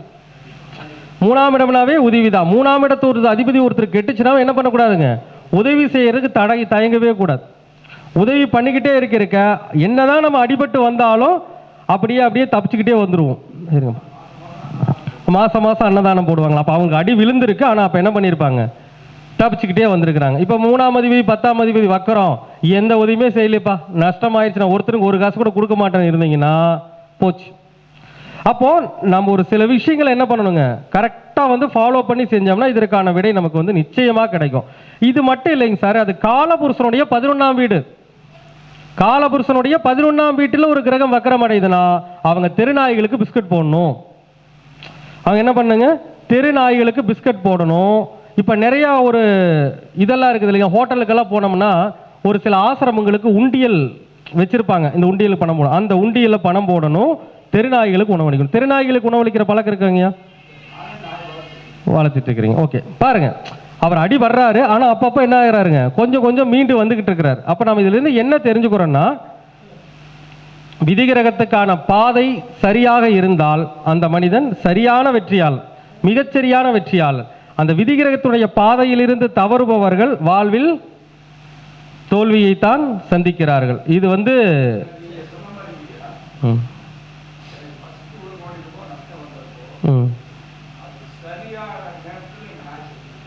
பார்த்துக்கோங்க. அவங்களுக்கு பாருங்க, 1 கோடி ரூபாய் நஷ்டம் வந்தப்ப அவங்களுடைய வீட்டு நாய் இறந்துருக்கு. அப்போ அது எதுக்கு இறக்குற? அது மறுபடியும் அதுலேருந்து மீண்டு வர்றதுக்கு. மீண்டு வந்துட்டீங்களா? வந்தாச்சு, அவ்வளோதான். அப்போ பரிகாரங்கள் அதான் ஒரு சில விஷயங்கள் சொல்லுவாங்க. வீட்டில் இந்த வாயிலா ஜீவன்கள் வளர்க்கும் போது நமக்கு வரக்கூடிய ஒரு பெரும் கஷ்டத்தை என்ன பண்ணும்? அது எடுத்துக்கும். இதெல்லாம் நிறைய பக்கம் நடக்கும். பார்த்தீங்கன்னாவே ஒரு ஆச்சரியமான விஷயமா அது உங்களுக்கு இருக்கும். சொல்லுங்க சொல்லுங்க சொல்லுங்க. இது நல்லா தான் இருக்கு. சத்தமா பேசுங்க, சத்தமா பேசுங்க. போட்டே ஆகணும். ஆமாங்க. அதாவதுங்க பொதுவாக வந்து வாயில்லா ஜீவன்களை வளர்த்துவதும் உதவி செய்வதும் பொதுவாக வந்து நமக்கு இதுதான். ஆனால் தெருநாய்களுக்கு கொடுக்கும்போது அதனுடைய பலன் பல மடங்காக இருக்கும். கூடுதலாக இல்லைங்க, பல மடங்காக கிடைக்கும். அது எதிர்பார்த்திருக்கக்கூடிய நாய்களுக்கு வந்து கிடைக்கும். சார் இது இப்படிங்கிறீங்க, நான் ஒரு உதாரணமாக ஒன்று சொல்கிறேங்க. நாங்கள் முதல்ல ஒரு பக்கம் குடியிருந்தோம். அந்த குடியிருந்த பக்கத்தில் பார்த்தீங்கன்னா நாய்க்கு பிஸ்கட் போட்டோம்னா ஓடோடி வரும். அப்படி நம்ம அந்த பக்கம் வண்டி வந்தோம்னாவே அப்படியே ஓடிக்கிட்டு வரும். இப்போ ஒரு வீட்டுக்கு போயிருக்கிறோம். அந்த வீட்டுக்கு போனால் நாய் பிஸ்கட் போட கூட சாப்பிட வாங்கிது. என்ன பண்ணுறது? ஏன்னா நிறைய போட ஆரம்பிச்சிட்டாங்க. நாம் கம்பெனியாக இருக்கிற யூடியூப்பில் பார்த்துட்டு தெருநாய்க்கு பிஸ்கட் போடுங்க, கும்பத்தில் எந்த கிரகம் மோசமாக இருந்தாலும் தெருநாய்க்கு பிஸ்கட் போடுங்க சரியாகுமா. நம்ம ஜோதிடத்தை பார்த்துட்டு ஒரு வீதியில் ஒரு 4 இப்போ ஒரு 50 வீடு இருக்குன்னு வச்சுக்கோங்களேன். 50 வீட்டில் டெய்லியும் ஒரு 4 வீட்டுக்காரங்க போட்டாவே அந்த நாய்க்கு வயிறு நம்பிடும். அப்போ நாம தான் தேடி போய் போடணும். அப்போ நம்ம வீட்டுக்கு பக்கத்தில் இருக்கிற நாய் சாப்பிடலைன்னா நம்ம இந்த இடத்துல கர்மா நமக்கு வந்து சரியாகாது. அப்போ தூரமாக போய் தான் கொண்டு போய் போட்டு வரணும். இப்போ நாங்கள் அப்படி தான் பண்ணிட்டு இருக்கிறோம். ஏன்னா எனக்கு கும்பத்தில் குரு திசை. தெருநாய்களுக்கு ரெகுலராக பிஸ்கட் போடணும். பக்கத்தில் இருக்க வீட்டில் இருந்தால் சாப்பிட மாட்டேங்குது. அப்போ தூரமாக போய் கார் எடுத்துகிட்டு ஒரு 2 கிலோமீட்டர் போய் தான் போய் போட்டு வரோம். அப்போது கும்பத்தில் அது வந்து கெட்ட கிரகமாக இருந்தாலும் நல்லா புரிஞ்சுக்கோங்க. கும்பத்தில் யாருக்கு ஒரு கிரகம் அது கெட்டு போச்சு அல்லது நல்லா இருக்குது எப்படி இருந்தாலும் கும்பத்தில் இருந்து ஒரு கிரகம் திசை நடத்துகின்ற பொழுது திருநாய்களுக்கு உணவளிச்சு பாருங்க, கண்டிப்பாக பிரதிபலன் கிடைக்கும். எந்த கிரகம் இருந்தாலும் தாராளமாக பிஸ்கட் போடலாம். அது வந்து ரொம்ப ரொம்ப நல்ல பலனை கொடுக்கும் உங்களுக்கு. ஏன் வந்து இந்த கும்பத்துக்குள்ள நாய் தெருநாய்களுக்கு அப்படிங்கிற ஒரு விஷயத்தை நம்ம சூட்சமத்தை எடுத்தோம் அப்படின்னம்னா, சதய நட்சத்திரம் காலபைரவர். சதய நட்சத்திரம் காலபைரவர். ஏன் சதய நட்சத்திரம் காலபைரவர்னா, காலபைரவர் அம்சம்னா சனி ராகு சேர்க்கை காலபைரவர் அம்சம். சனி ராகு சேர்க்கை காலபைரவர் அம்சம். இந்த சனி ராகு சேர்க்கை இருக்கிற ஒரே இடம்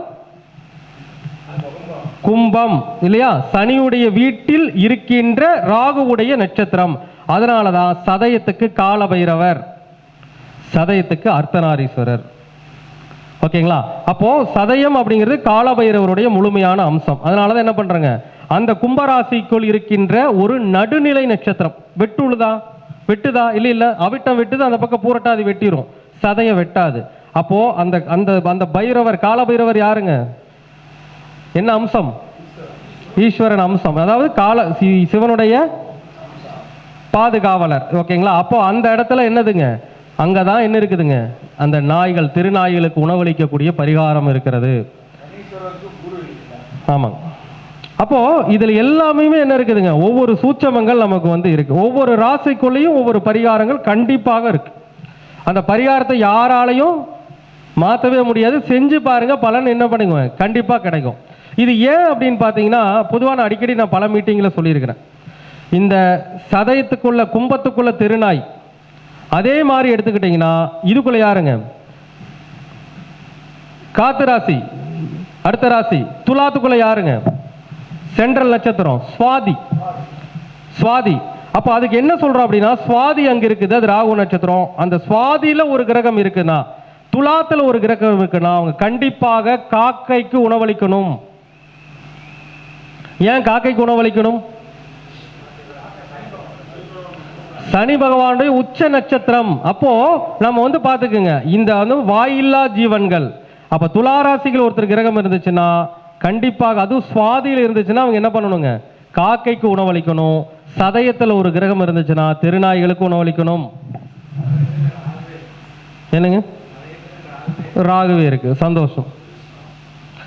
அதுக்கப்புறம் அதையே பண்ணலாம். அதே மாதிரி மிதுனமும் ஒரு காத்து ராசி தான், அது ஒரு மகிழ்ச்சி ஏற்படுத்து. மிதுனத்துக்குள் இருக்கக்கூடிய நட்சத்திரம் என்னது, திருவாதிரை. அப்ப அவங்கள என்ன பண்ணலாம், திருவாதிரையுடைய அம்சம் என்னது, மிருகம் என்னதுங்க, அங்கேயும் பைரவர் வராரு இல்லையா, நாய் தானே வருதுங்க. அப்ப மிதுனத்தில் இருந்தாலும் திருநாய்களுக்கு உணவளிக்கலாம். அப்ப மிதுனத்துல திருவாதிரை நட்சத்திரத்துல கிரகம் இருந்தாலும் கும்பத்தில் சதய நட்சத்திரத்தில் கிரகம் இருந்தாலும் தெருநாய்களுக்கு உணவளிப்பது என்பது மிகச்சிறந்த பரிகாரம். சுவாதியில் இருந்துச்சுன்னா காக்கைக்கு உணவளிக்கும். இப்படி ஒவ்வொரு ராசிக்குள்ளேயும் ஒரு விசித்திரமான நமக்கு பலன் தரக்கூடிய பரிகாரங்கள் கட்டாயமாக உண்டு.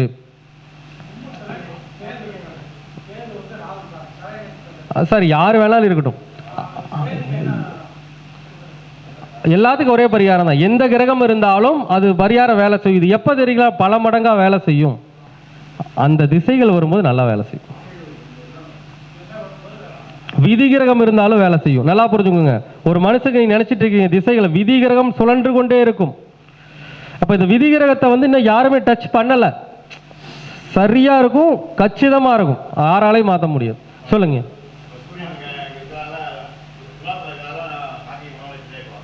நீங்க அதையும் செய்யலாம், நான் சொன்ன பரிகாரத்தையும் செய்யலாம். செஞ்சா விதி கிரகம் வேலை செய்ய ஆரம்பிச்சிடும். ஐயா உட்காந்துக்கிட்டே சொல்லுங்க, நிக்க வேணாங்க, உட்காந்துக்கிட்டே சொல்லுங்க.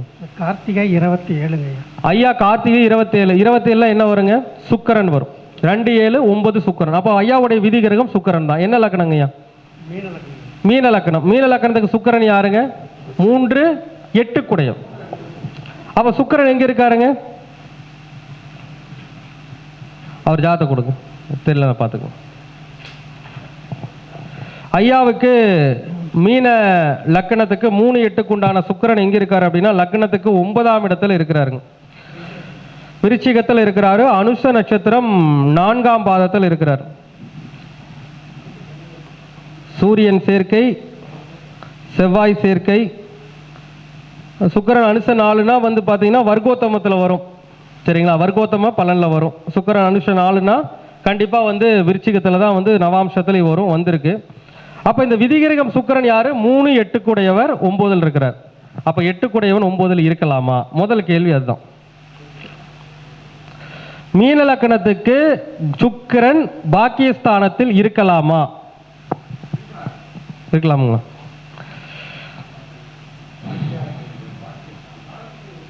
அட்டமன் அதிர்ஷ்டத்தில் இருக்கிறார். அட்டமன் அதிர்ஷ்டத்தில் இருந்தால் அதிர்ஷ்டத்தை கெடுப்பார். கெடுக்க மாட்டாரா? பொது கணக்கு. அப்ப ஐயா வந்து இந்த விதிகிரகத்தை வந்து எப்படி ஆக்டிவேட் பண்ணா ஜெயிக்கலாம் அப்படின்னா 8ஆம் இடம் சார்ந்த விஷயத்தை தொட்டா ஜெயிக்கலாம். அப்ப 8ஆம் இடத்துல என்ன வரும்? ஒரு விஞ்ஞானியா இருக்கிறாரு, ஒரு சயின்டிஸ்டா இருக்கிறாரு, சயின்டிஸ்டா இருக்காரு, ஒரு சிபிஐடி ஆபீசரா இருக்கிறாரு, அல்லது ஒரு டாக்டரா இருக்காரு, அல்லது வக்கீலா இருக்கிறாரு, அல்லது போலீஸா இருக்கிறாரு. இந்த மாதிரி அமைப்பு இருக்கிறவங்களுக்கு இந்த விதிகிரகம் பலமா வேலை செய்யும். ஆனா 8ஆம் அதிபதி 9ல் இருந்துட்டு வேற ஏதாச்சும் ஒரு வேலை பார்த்திருந்தால் என்ன ஆயிடும்? 9ஆம் இடம் என்று சொல்லக்கூடிய அதிர்ஷ்டத்தை கெடுத்து விடும். அப்போ 9ஆம் இடத்துல என்னெல்லாம் இருக்குதுங்க? அப்பா இருக்கிறாங்க, அதிர்ஷ்டம் இருக்கு, அடுத்து பாக்கியமே அதில் தான் இருக்கு. அப்போ 8ஆம் அதிபதி 9ல் இருக்கும் பொழுது என்ன ஆகுங்க? இந்த ஜாதகத்தில் கண்டிப்பாக அந்த அதிர்ஷ்டம் என்பது கெட்டுவிடும். அப்போ ஒன்று அப்பான்னா என்னங்க? அப்பா வகையில் ஏதாச்சும் கெட்டு போகும், அல்லது அப்பாவால் வரக்கூடிய விஷயம் அப்பாவால் நம்ம என்ன பண்ண வேண்டியிருக்கும்? ஏதாச்சும் கஷ்டங்களை சந்திக்க வேண்டியிருக்கும், அல்லது அப்பா வழியில் வரக்கூடிய விஷயங்கள் கெட்டிருக்கும், அல்லது நம்ம வாழ்க்கையில் நமக்கு கிடைக்கக்கூடிய அதிர்ஷ்டங்கள் நிறைய நேரங்களில் வரும், போயிடும். அந்த மாதிரி நிலைமையை தான் இந்த விதிகிரகம் கொடுத்துட்ருக்கோம். நீங்கள் தாராளமாக சொல்லுங்கள், சத்தமாக சொல்லுங்க, பரவாயில்ல.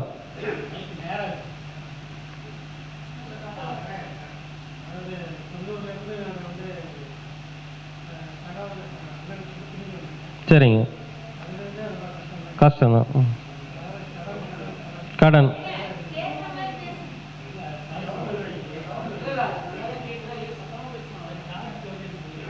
சரி பரவாயில்ல விடுங்க, அவருக்கு சொல்றதை சொல்லட்டு, ஒன்றும் பிரச்சனை இல்லை. சரி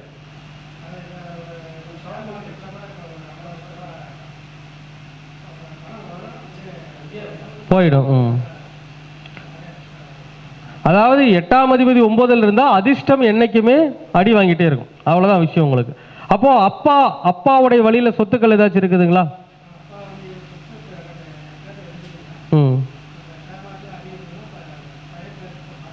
மாத்திட்டுங்க. அப்போ ஷேர் மார்க்கெட்டில் அப்பா சொத்தை வச்சு இழப்புகள் வந்திருக்கு, அவ்வளோதான். சரிங்களா? அப்போ வருவாங்க. விதிகிரகம் ஏதாவது ஒரு ரூபத்தில் நம்மளை வந்து பாதிக்காம விடாது. அப்போ என்னன்னா வாழ்க்கையில் நல்லா போயிட்டு இருக்கிற ஒரு விஷயம் ஒரு ஏதாவது ஒரு சுச்சுவேஷனில் நான் ஏதோ ஒரு விஷயத்துக்காக போய் நம்முடைய அதிர்ஷ்டங்கள் இழப்பீடாகும். அந்த பாக்கியம் என்ன ஆகுங்க? இழப்பீடாயிரும். ஆயிருக்குங்களா? எனக்காக சொல்லாதீங்க, ஆயிருக்கா இல்லையா? அவ்வளோதான். சரி, ஓகே.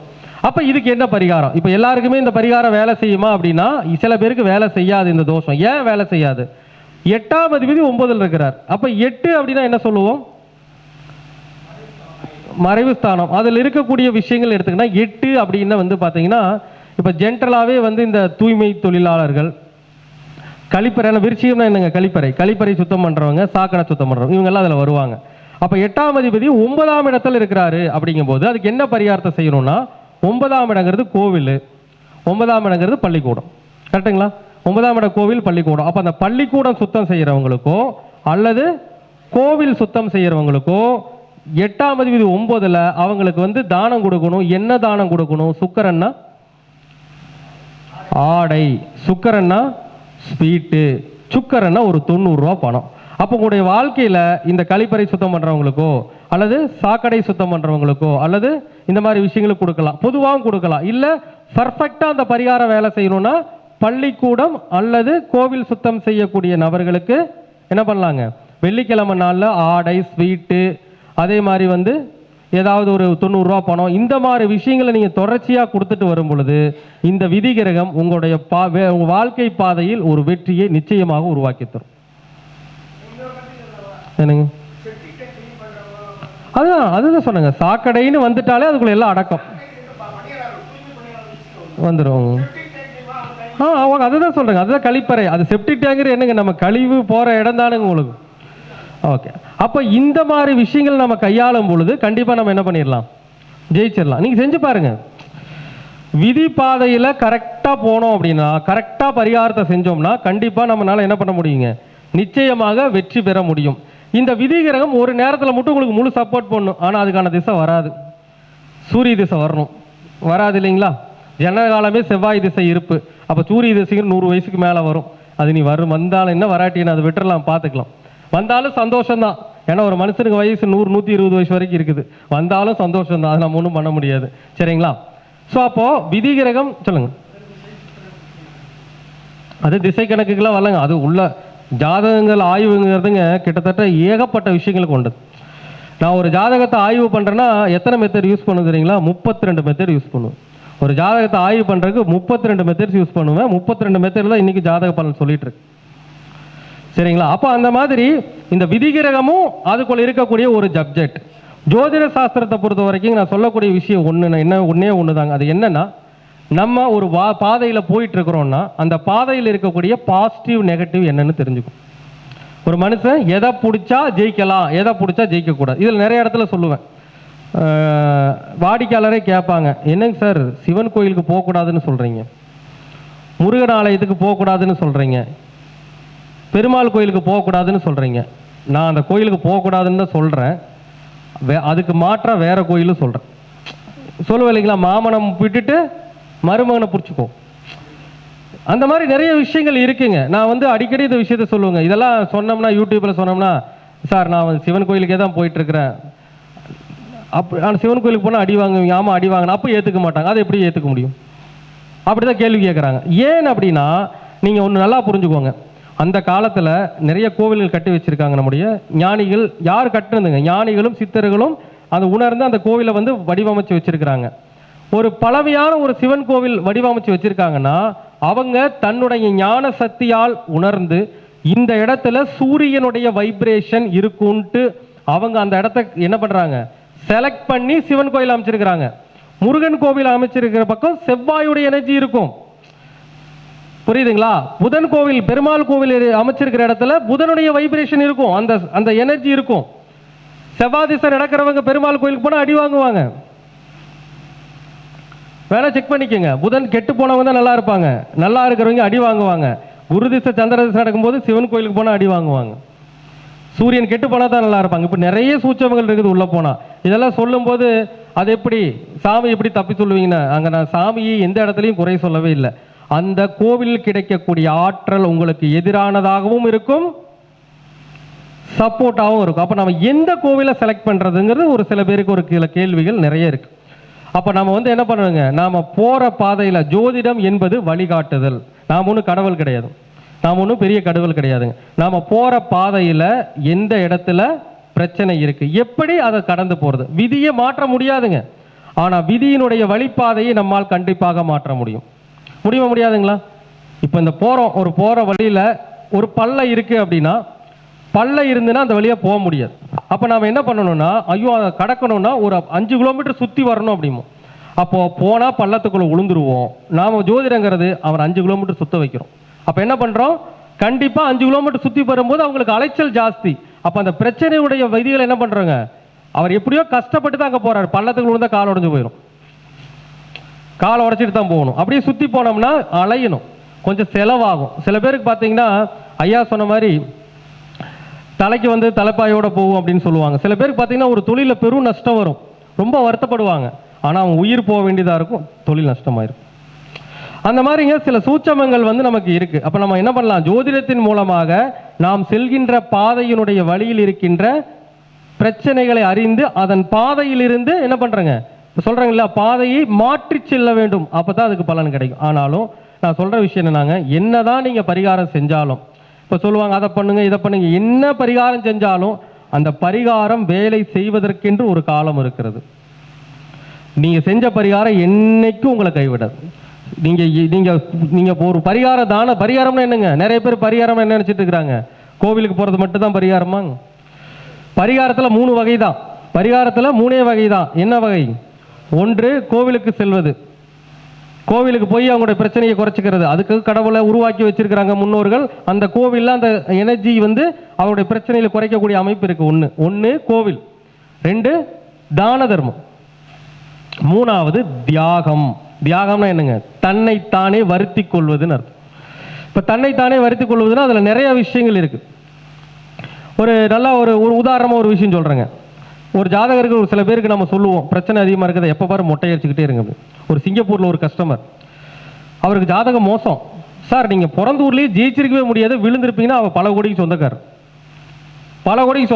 என்னடான்னு கேட்டால், சார் உங்களுக்கு ஜெயிச்சிருக்கவே முடியல சார், நல்லா இருக்கிற சூப்பராக இருக்கிறேன்னு. இல்லை நீங்கள் ஜெயிச்சிருக்க முடியாது அப்படின்னு சொன்னோன்னே, சார் நீங்கள் அடிக்கடி மொட்டை அடிப்பீங்களா அப்படின்னு கேட்டோம். லக்கணம் பிறந்த ஊர், லக்கணம் தான் தலை, அடிக்கடி மொட்டை அடிப்பீங்களான்னு கேட்டோம். நான் எப்பவுமே மொட்டையை வலிச்சுக்கிட்டே தான் சார் இருப்பேன், தலையில் முடியே இருக்காது, எப்பவுமே இப்படியே தான் இருப்பேன். அப்போ என்னன்னா, அவர் செஞ்சாரோ தெரியாமல் செஞ்சாரோ தெரியல. அப்போ பிறந்த ஊரில் இருக்கிறவங்களுக்கு ஒரு பலன் நடக்கிறதுனா அவங்க எப்பவுமே மொட்டையோடயே இருக்கணும், தலையில் முடியே வச்சுக்க கூடாது. அப்போ அவங்களுக்கு என்ன ஆயிருக்கும், லக்னாதிபதி கெட்டு போயிருக்கும். அதே மாதிரி ஒரு திசைக்கு பொண்ணு வேண்டாங்க சார், ஒரு புதன் திசை நடக்குது, லக்கணம் ஒரு லக்கணம் எடுத்துக்கோங்க, மேஷ லக்கணம்னு வச்சுக்கோங்க, புதன் திசை நடக்குது, லக்னாதிபதி யாருங்க, செவ்வாய், பிறந்த ஊர்லேயே இருக்கிறாங்கன்னு வச்சுக்கோங்க. புதன் திசை நடக்குது, லக்னாதிபதி தான் செவ்வாய் தான் எதிரி. அப்போ புதன் திசையில் கடுமையான கஷ்டம், என்னால் ரொம்பவே மீள முடியலன்னு கஷ்டம் இருந்ததுன்னா அவங்க தெரிஞ்சோ தெரியாமலோ போய் மொட்டை போட்டிருப்பாங்க, பிரச்சனை குறைவாகும். அடுத்து என்ன பண்ணுவாங்க, என்னடா மொட்டை போட்டால் நல்லா இருக்குதே, அடிக்கடி போடுமேனு போட ஆரம்பிச்சிருவாங்க. அப்படி மொட்டை போட்டு என்ன ஆகுங்க, அந்த பிரச்சனையுடைய தாக்கம் வந்து குறைவாகும். அப்போது இப்போ மொட்டை அடிக்கிறதுங்கிறது எவ்வளோ ஒரு கர்மா கிளியரன்ஸ் தெரியுங்களா?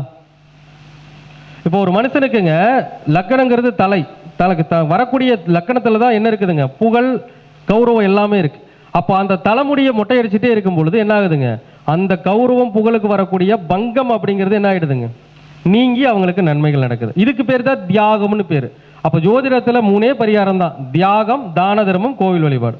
இதை தவிர ஜோதிடத்தில் பரிகாரம் கிடையாது. அப்போ ஒருத்தருக்கு கோவிலுக்கு போய் பரிகாரம் வேலை செய்யும், ஒருத்தருக்கு தான தர்மம் செஞ்சு பரிகாரம் வேலை செய்யும், ஒருத்தருக்கு தியாகம் செஞ்சு பரிகாரம் வேலை செய்யும். இதை தவிர பரிகாரம் இருக்குதுங்களா?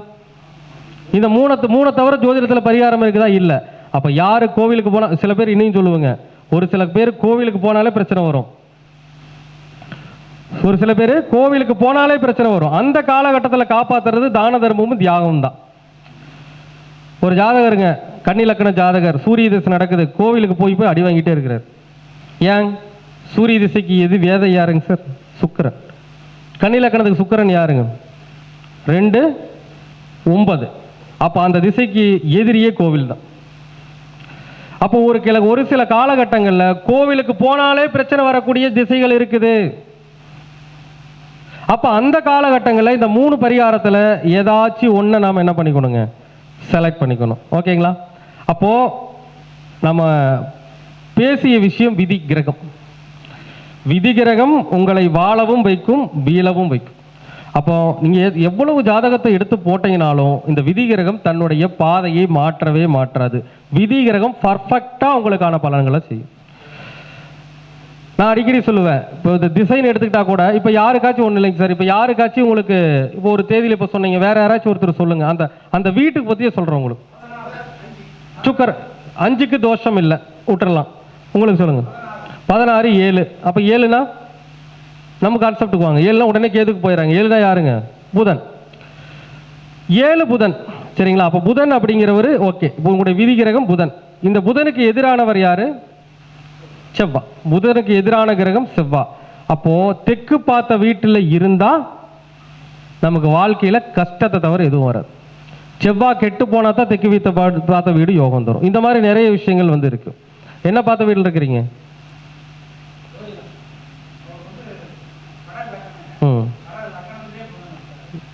புதனை கேட்கலைங்க, அதெல்லாம் செவ்வாய் எங்க இருக்காருங்க?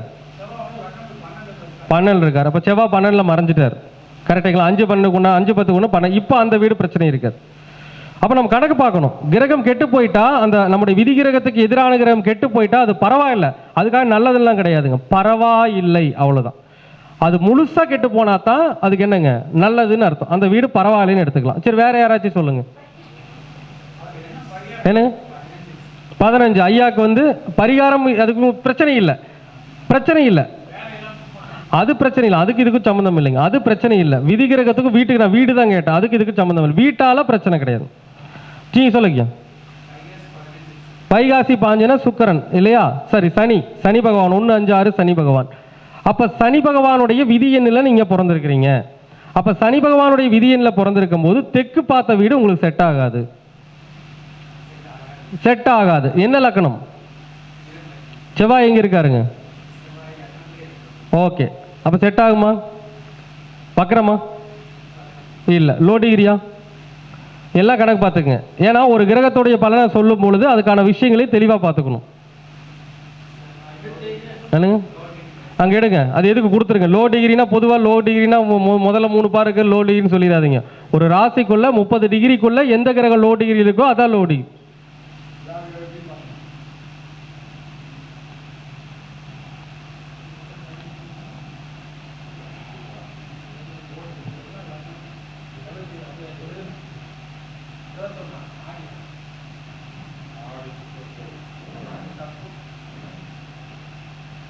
ஆமாங்க, அவங்களுக்கு வந்து லோ டிகிரி எதுனா செவ்வாய் தான் லோ டிகிரி. அப்போ இந்த திசைக்கு எதிரான கிரகம் என்னதுங்க? லோ டிகிரியில் இருக்கு. அப்ப நல்லதா கெட்டதா? திசைக்கு, அதாவது இவருடைய விதியனுக்கு எதிரான கிரகம் யாருங்க? செவ்வாய். லோ டிகிரினா ஒரு கிரகம் முழுசா பலம் இழந்துருதுன்னு அர்த்தம். அப்போ இந்த சனிக்கு எதிரான கிரகம் யாருன்னா சார், இந்த விதியனுக்கு சனிக்கு எதிரான கிரகம் செவ்வாய். லோ டிகிரிக்கு போறது ரொம்ப ரொம்ப நல்லது. இப்போ உங்களுக்கு தெற்கு பார்த்த வீடு தோஷத்தை தராது, தெற்கு பார்த்த வீடு தோஷத்தை தராது. ஆனா இதுல இன்னொரு விஷயம் என்னன்னாங்க, ஜாதகத்துல செவ்வாயும் புதனும் பரிவர்த்தனை, அதையும் நீங்க சொல்லணும் இல்லையா? பலன் சொல்லும் பொழுது எல்லாத்தையுமே பார்க்கணும். அப்போ செவ்வாயும் புதனும் பரிவர்த்தனை ஆச்சுன்னா செவ்வாய் எங்க போயிடுவாருங்க? மேஷத்துக்கு போயிடுவாரு. அப்ப செவ்வாய் மேஷத்துக்கு போனார்னா இப்போ செவ்வாய் உங்களுக்கு எதிரி.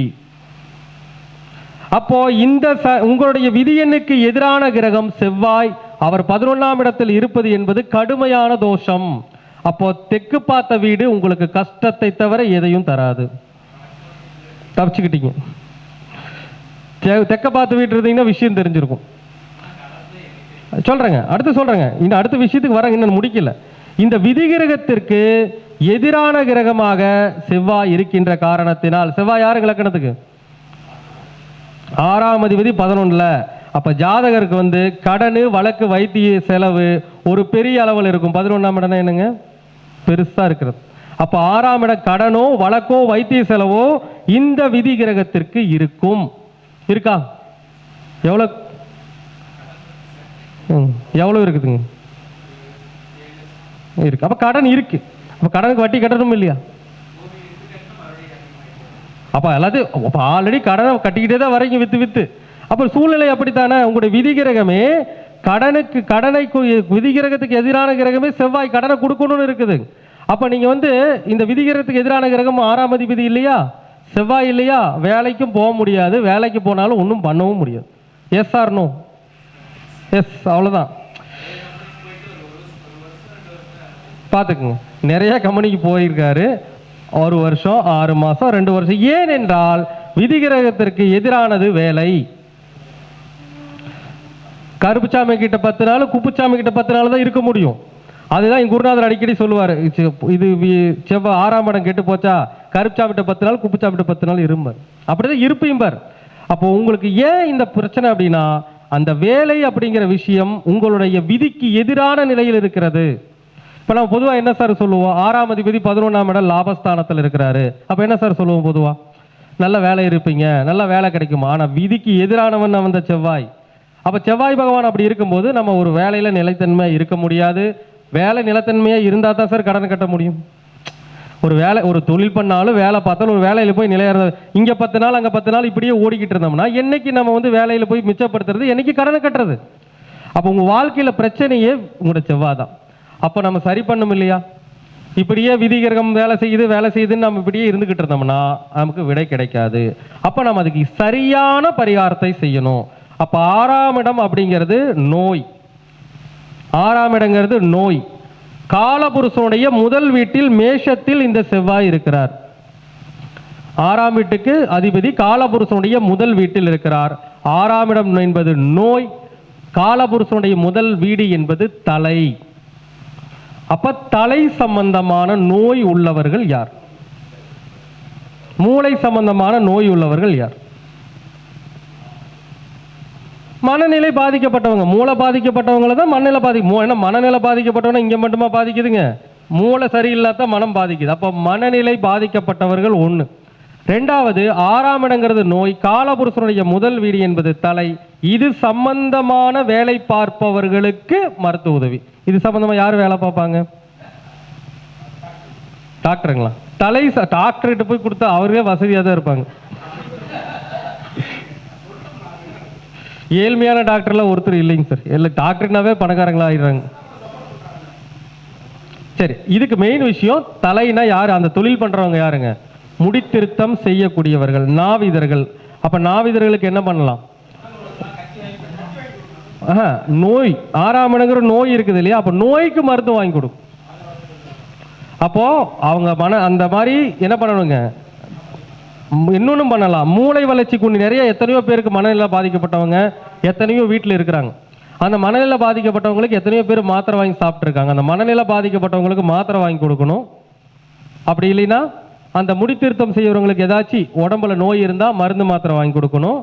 மனநிலை பாதிக்கப்பட்ட இல்லங்கள் எல்லாம் இருக்குது பார்த்தீங்களா, அந்த இல்லங்களுக்கு இப்போ செவ்வாய் மேசத்தில் இருந்தால் எங்கே பார்ப்பாருங்க? 4ஆம் பார்வையா?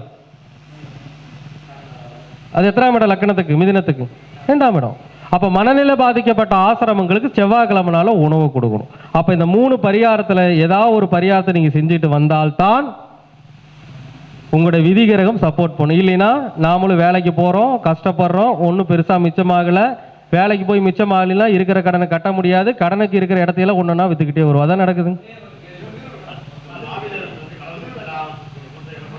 ஐயா. பார்த்தீங்களா ஐயா கேள்வி? நாவிதர்களுக்கு கடன் இருந்தால் கடனுக்கு உதவி பண்ணலாம். நாமளே கடனில் தான் இருக்கிறோம். நாமளே கடனில் தான் இருக்கிறோம். அப்போ ஒரு பரிகாரத்தை செய்யறதுக்கு அதே பரிகாரம் நம்ம எடுத்துக்க முடியாதுங்க. அப்போ நாம் என்ன பண்ணலாங்க, இந்த மாதிரி ஒரு உதவிகளை, விதிகிரகத்திற்கு சப்போர்ட்டான உதவிகளை நீங்கள் செஞ்சீங்கன்னா கண்டிப்பாக உங்கள் வாழ்க்கை ஜெயிக்கும்.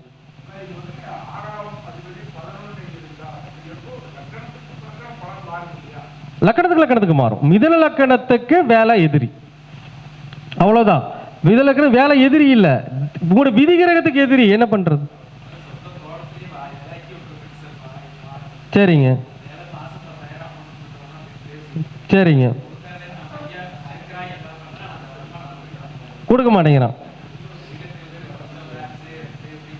அது நம்ம விஷயம் அப்படித்தான் இருக்கு. நம்ம நிலைமை அப்படி இருக்கும்போது நாம என்ன பண்ண முடியும் உங்களுக்கு? அப்ப நம்ம செய்யலாம், விதிகிரகத்தை சப்போர்ட்டா செயல்படுத்த முடியும். இப்ப நான் பரிகாரத்தை ஒரு சின்ன லெவல்ல தான் சொல்லியிருக்கிறேங்க. இப்போ வந்து ஒவ்வொரு 12 ராசிக்குள்ளேயும் ஒரு தத்துவம் இருக்கு. இப்ப மேஷத்துல இருக்குங்காட்டி தர்மம் செய்ய சொன்னேன், மேஷத்துல இருக்குங்காட்டி தர்மம் செய்ய சொன்னேன். அதே சமயம் ஒரு ஏதாவது ஒரு நீர் ராசியில் இருந்தா தியாகம் பண்ண சொல்லியிருப்பேன். பரிவர்த்தனை அப்படி போடுங்க. நீங்கள் மிதுனத்துல இருந்தா நல்லா இருப்பீங்க, நீங்க வேலை செஞ்சு சூப்பரா இருந்திருப்பீங்க. பரிவர்த்தனை யோகம் ஆளை ஏமாத்திரும். ஓகேங்களா? அப்ப நீங்க என்ன பண்ணணும் அப்படின்னா இந்த உதவிகளை செய்யணும். அதே மாதிரி 11ஆம் இடத்துல இன்னொரு பிரச்சனை இருக்குதுங்க. 11ஆம் இடம் தான் அக்கா அண்ணன். இந்த விதியனுக்கு உங்க அக்கா அண்ணன் தான் எதிரி. அக்கா அண்ணன் இருக்காங்களா? அண்ணன் இருந்து இறந்துட்டாரு. எப்போ இறந்தாருங்க? என்ன வயசுல இருந்தாருங்க? பார்த்துக்கோங்க. வேலை செஞ்சா உங்க விதிகிற உங்க அண்ணனையே மாட்டி தள்ளிருச்சு. பார்த்துக்குங்க. அப்போ அண்ணன் அப்படிங்கிறது கெடும், இருந்தா கெடும். அவரே போயிட்டாரு, பிரச்சனை இல்லை, அந்த பாவம் மதிப்பு இழந்துருச்சு. 11ஆம் இடங்கிறது சேமிப்பு. உங்க அக்கௌண்ட்ல எவ்வளோ பேலன்ஸ் வச்சிங்கனாலும் டமார்னு போயிடும். அவ்வளோதான். போயிடுச்சா இல்லைங்களா? முதல்ல வைக்கவே முடியலன்னு தான் இருக்கும். அது ஒரு கணக்கு இருக்கு. முதல்ல வைக்கவே முடியலன்னு தான் இருக்கும். அப்போ அந்த விதிகிரகத்துக்கு எதிரான கிரகம் அதை தான் செய்யும். அப்போ நீங்கள் சுற்றி சுற்றி சுற்றி சுற்றி எந்த பக்கம் போனாலும் விதிகிரகத்துடைய பலாபலன்கள் உங்களுக்கு நடந்தே தீரும். இந்த விதிகிரகத்திற்கு சப்போர்ட்டான கிரகம் உங்களுக்கு யாரும்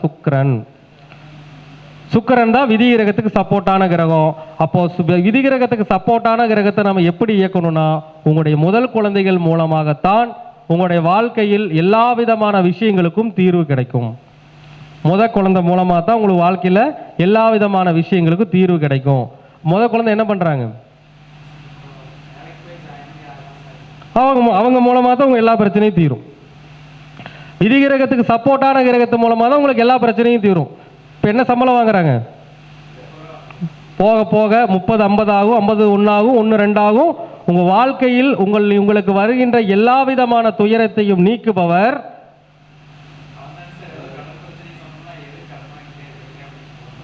அவர் தான் உங்களை காப்பாற்றுவார். ஓகேங்களா? இன்னொன்று காப்பாற்று, குலதெய்வம் காப்பாற்றும். குலதெய்வம் கோயிலுக்கு எத்தனை நாளைக்கு ஒருக்கா போவீங்க? பார்த்துங்க. வருஷம் இல்லைங்க, மாசம் போகணும்.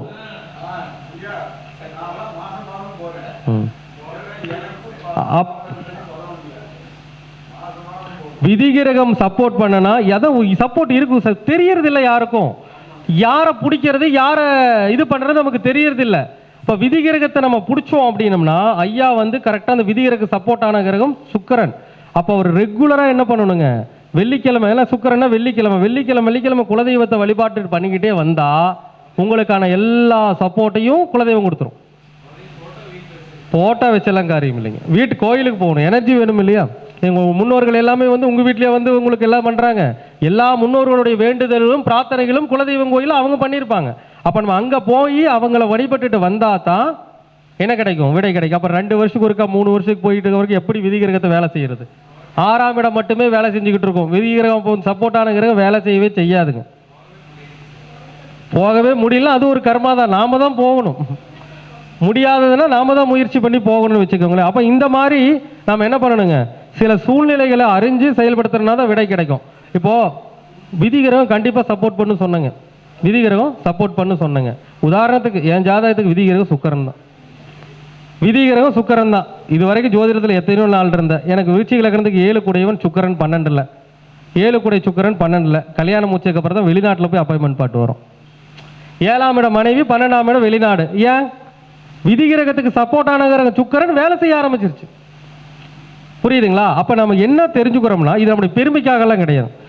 விதிகிரகத்துடைய பாதையில நம்ம போனோம் அப்படின்னா 100% நமக்கு வெற்றி உண்டு. விதிகிரகம் மோசமா இருக்கிறவங்க அந்த விதிகிரகத்திற்கான வாழ்வியல் பரிகாரங்களை கரெக்டா செஞ்சோம் அப்படின்னா 100% வெற்றி உங்களை வந்தடையும்.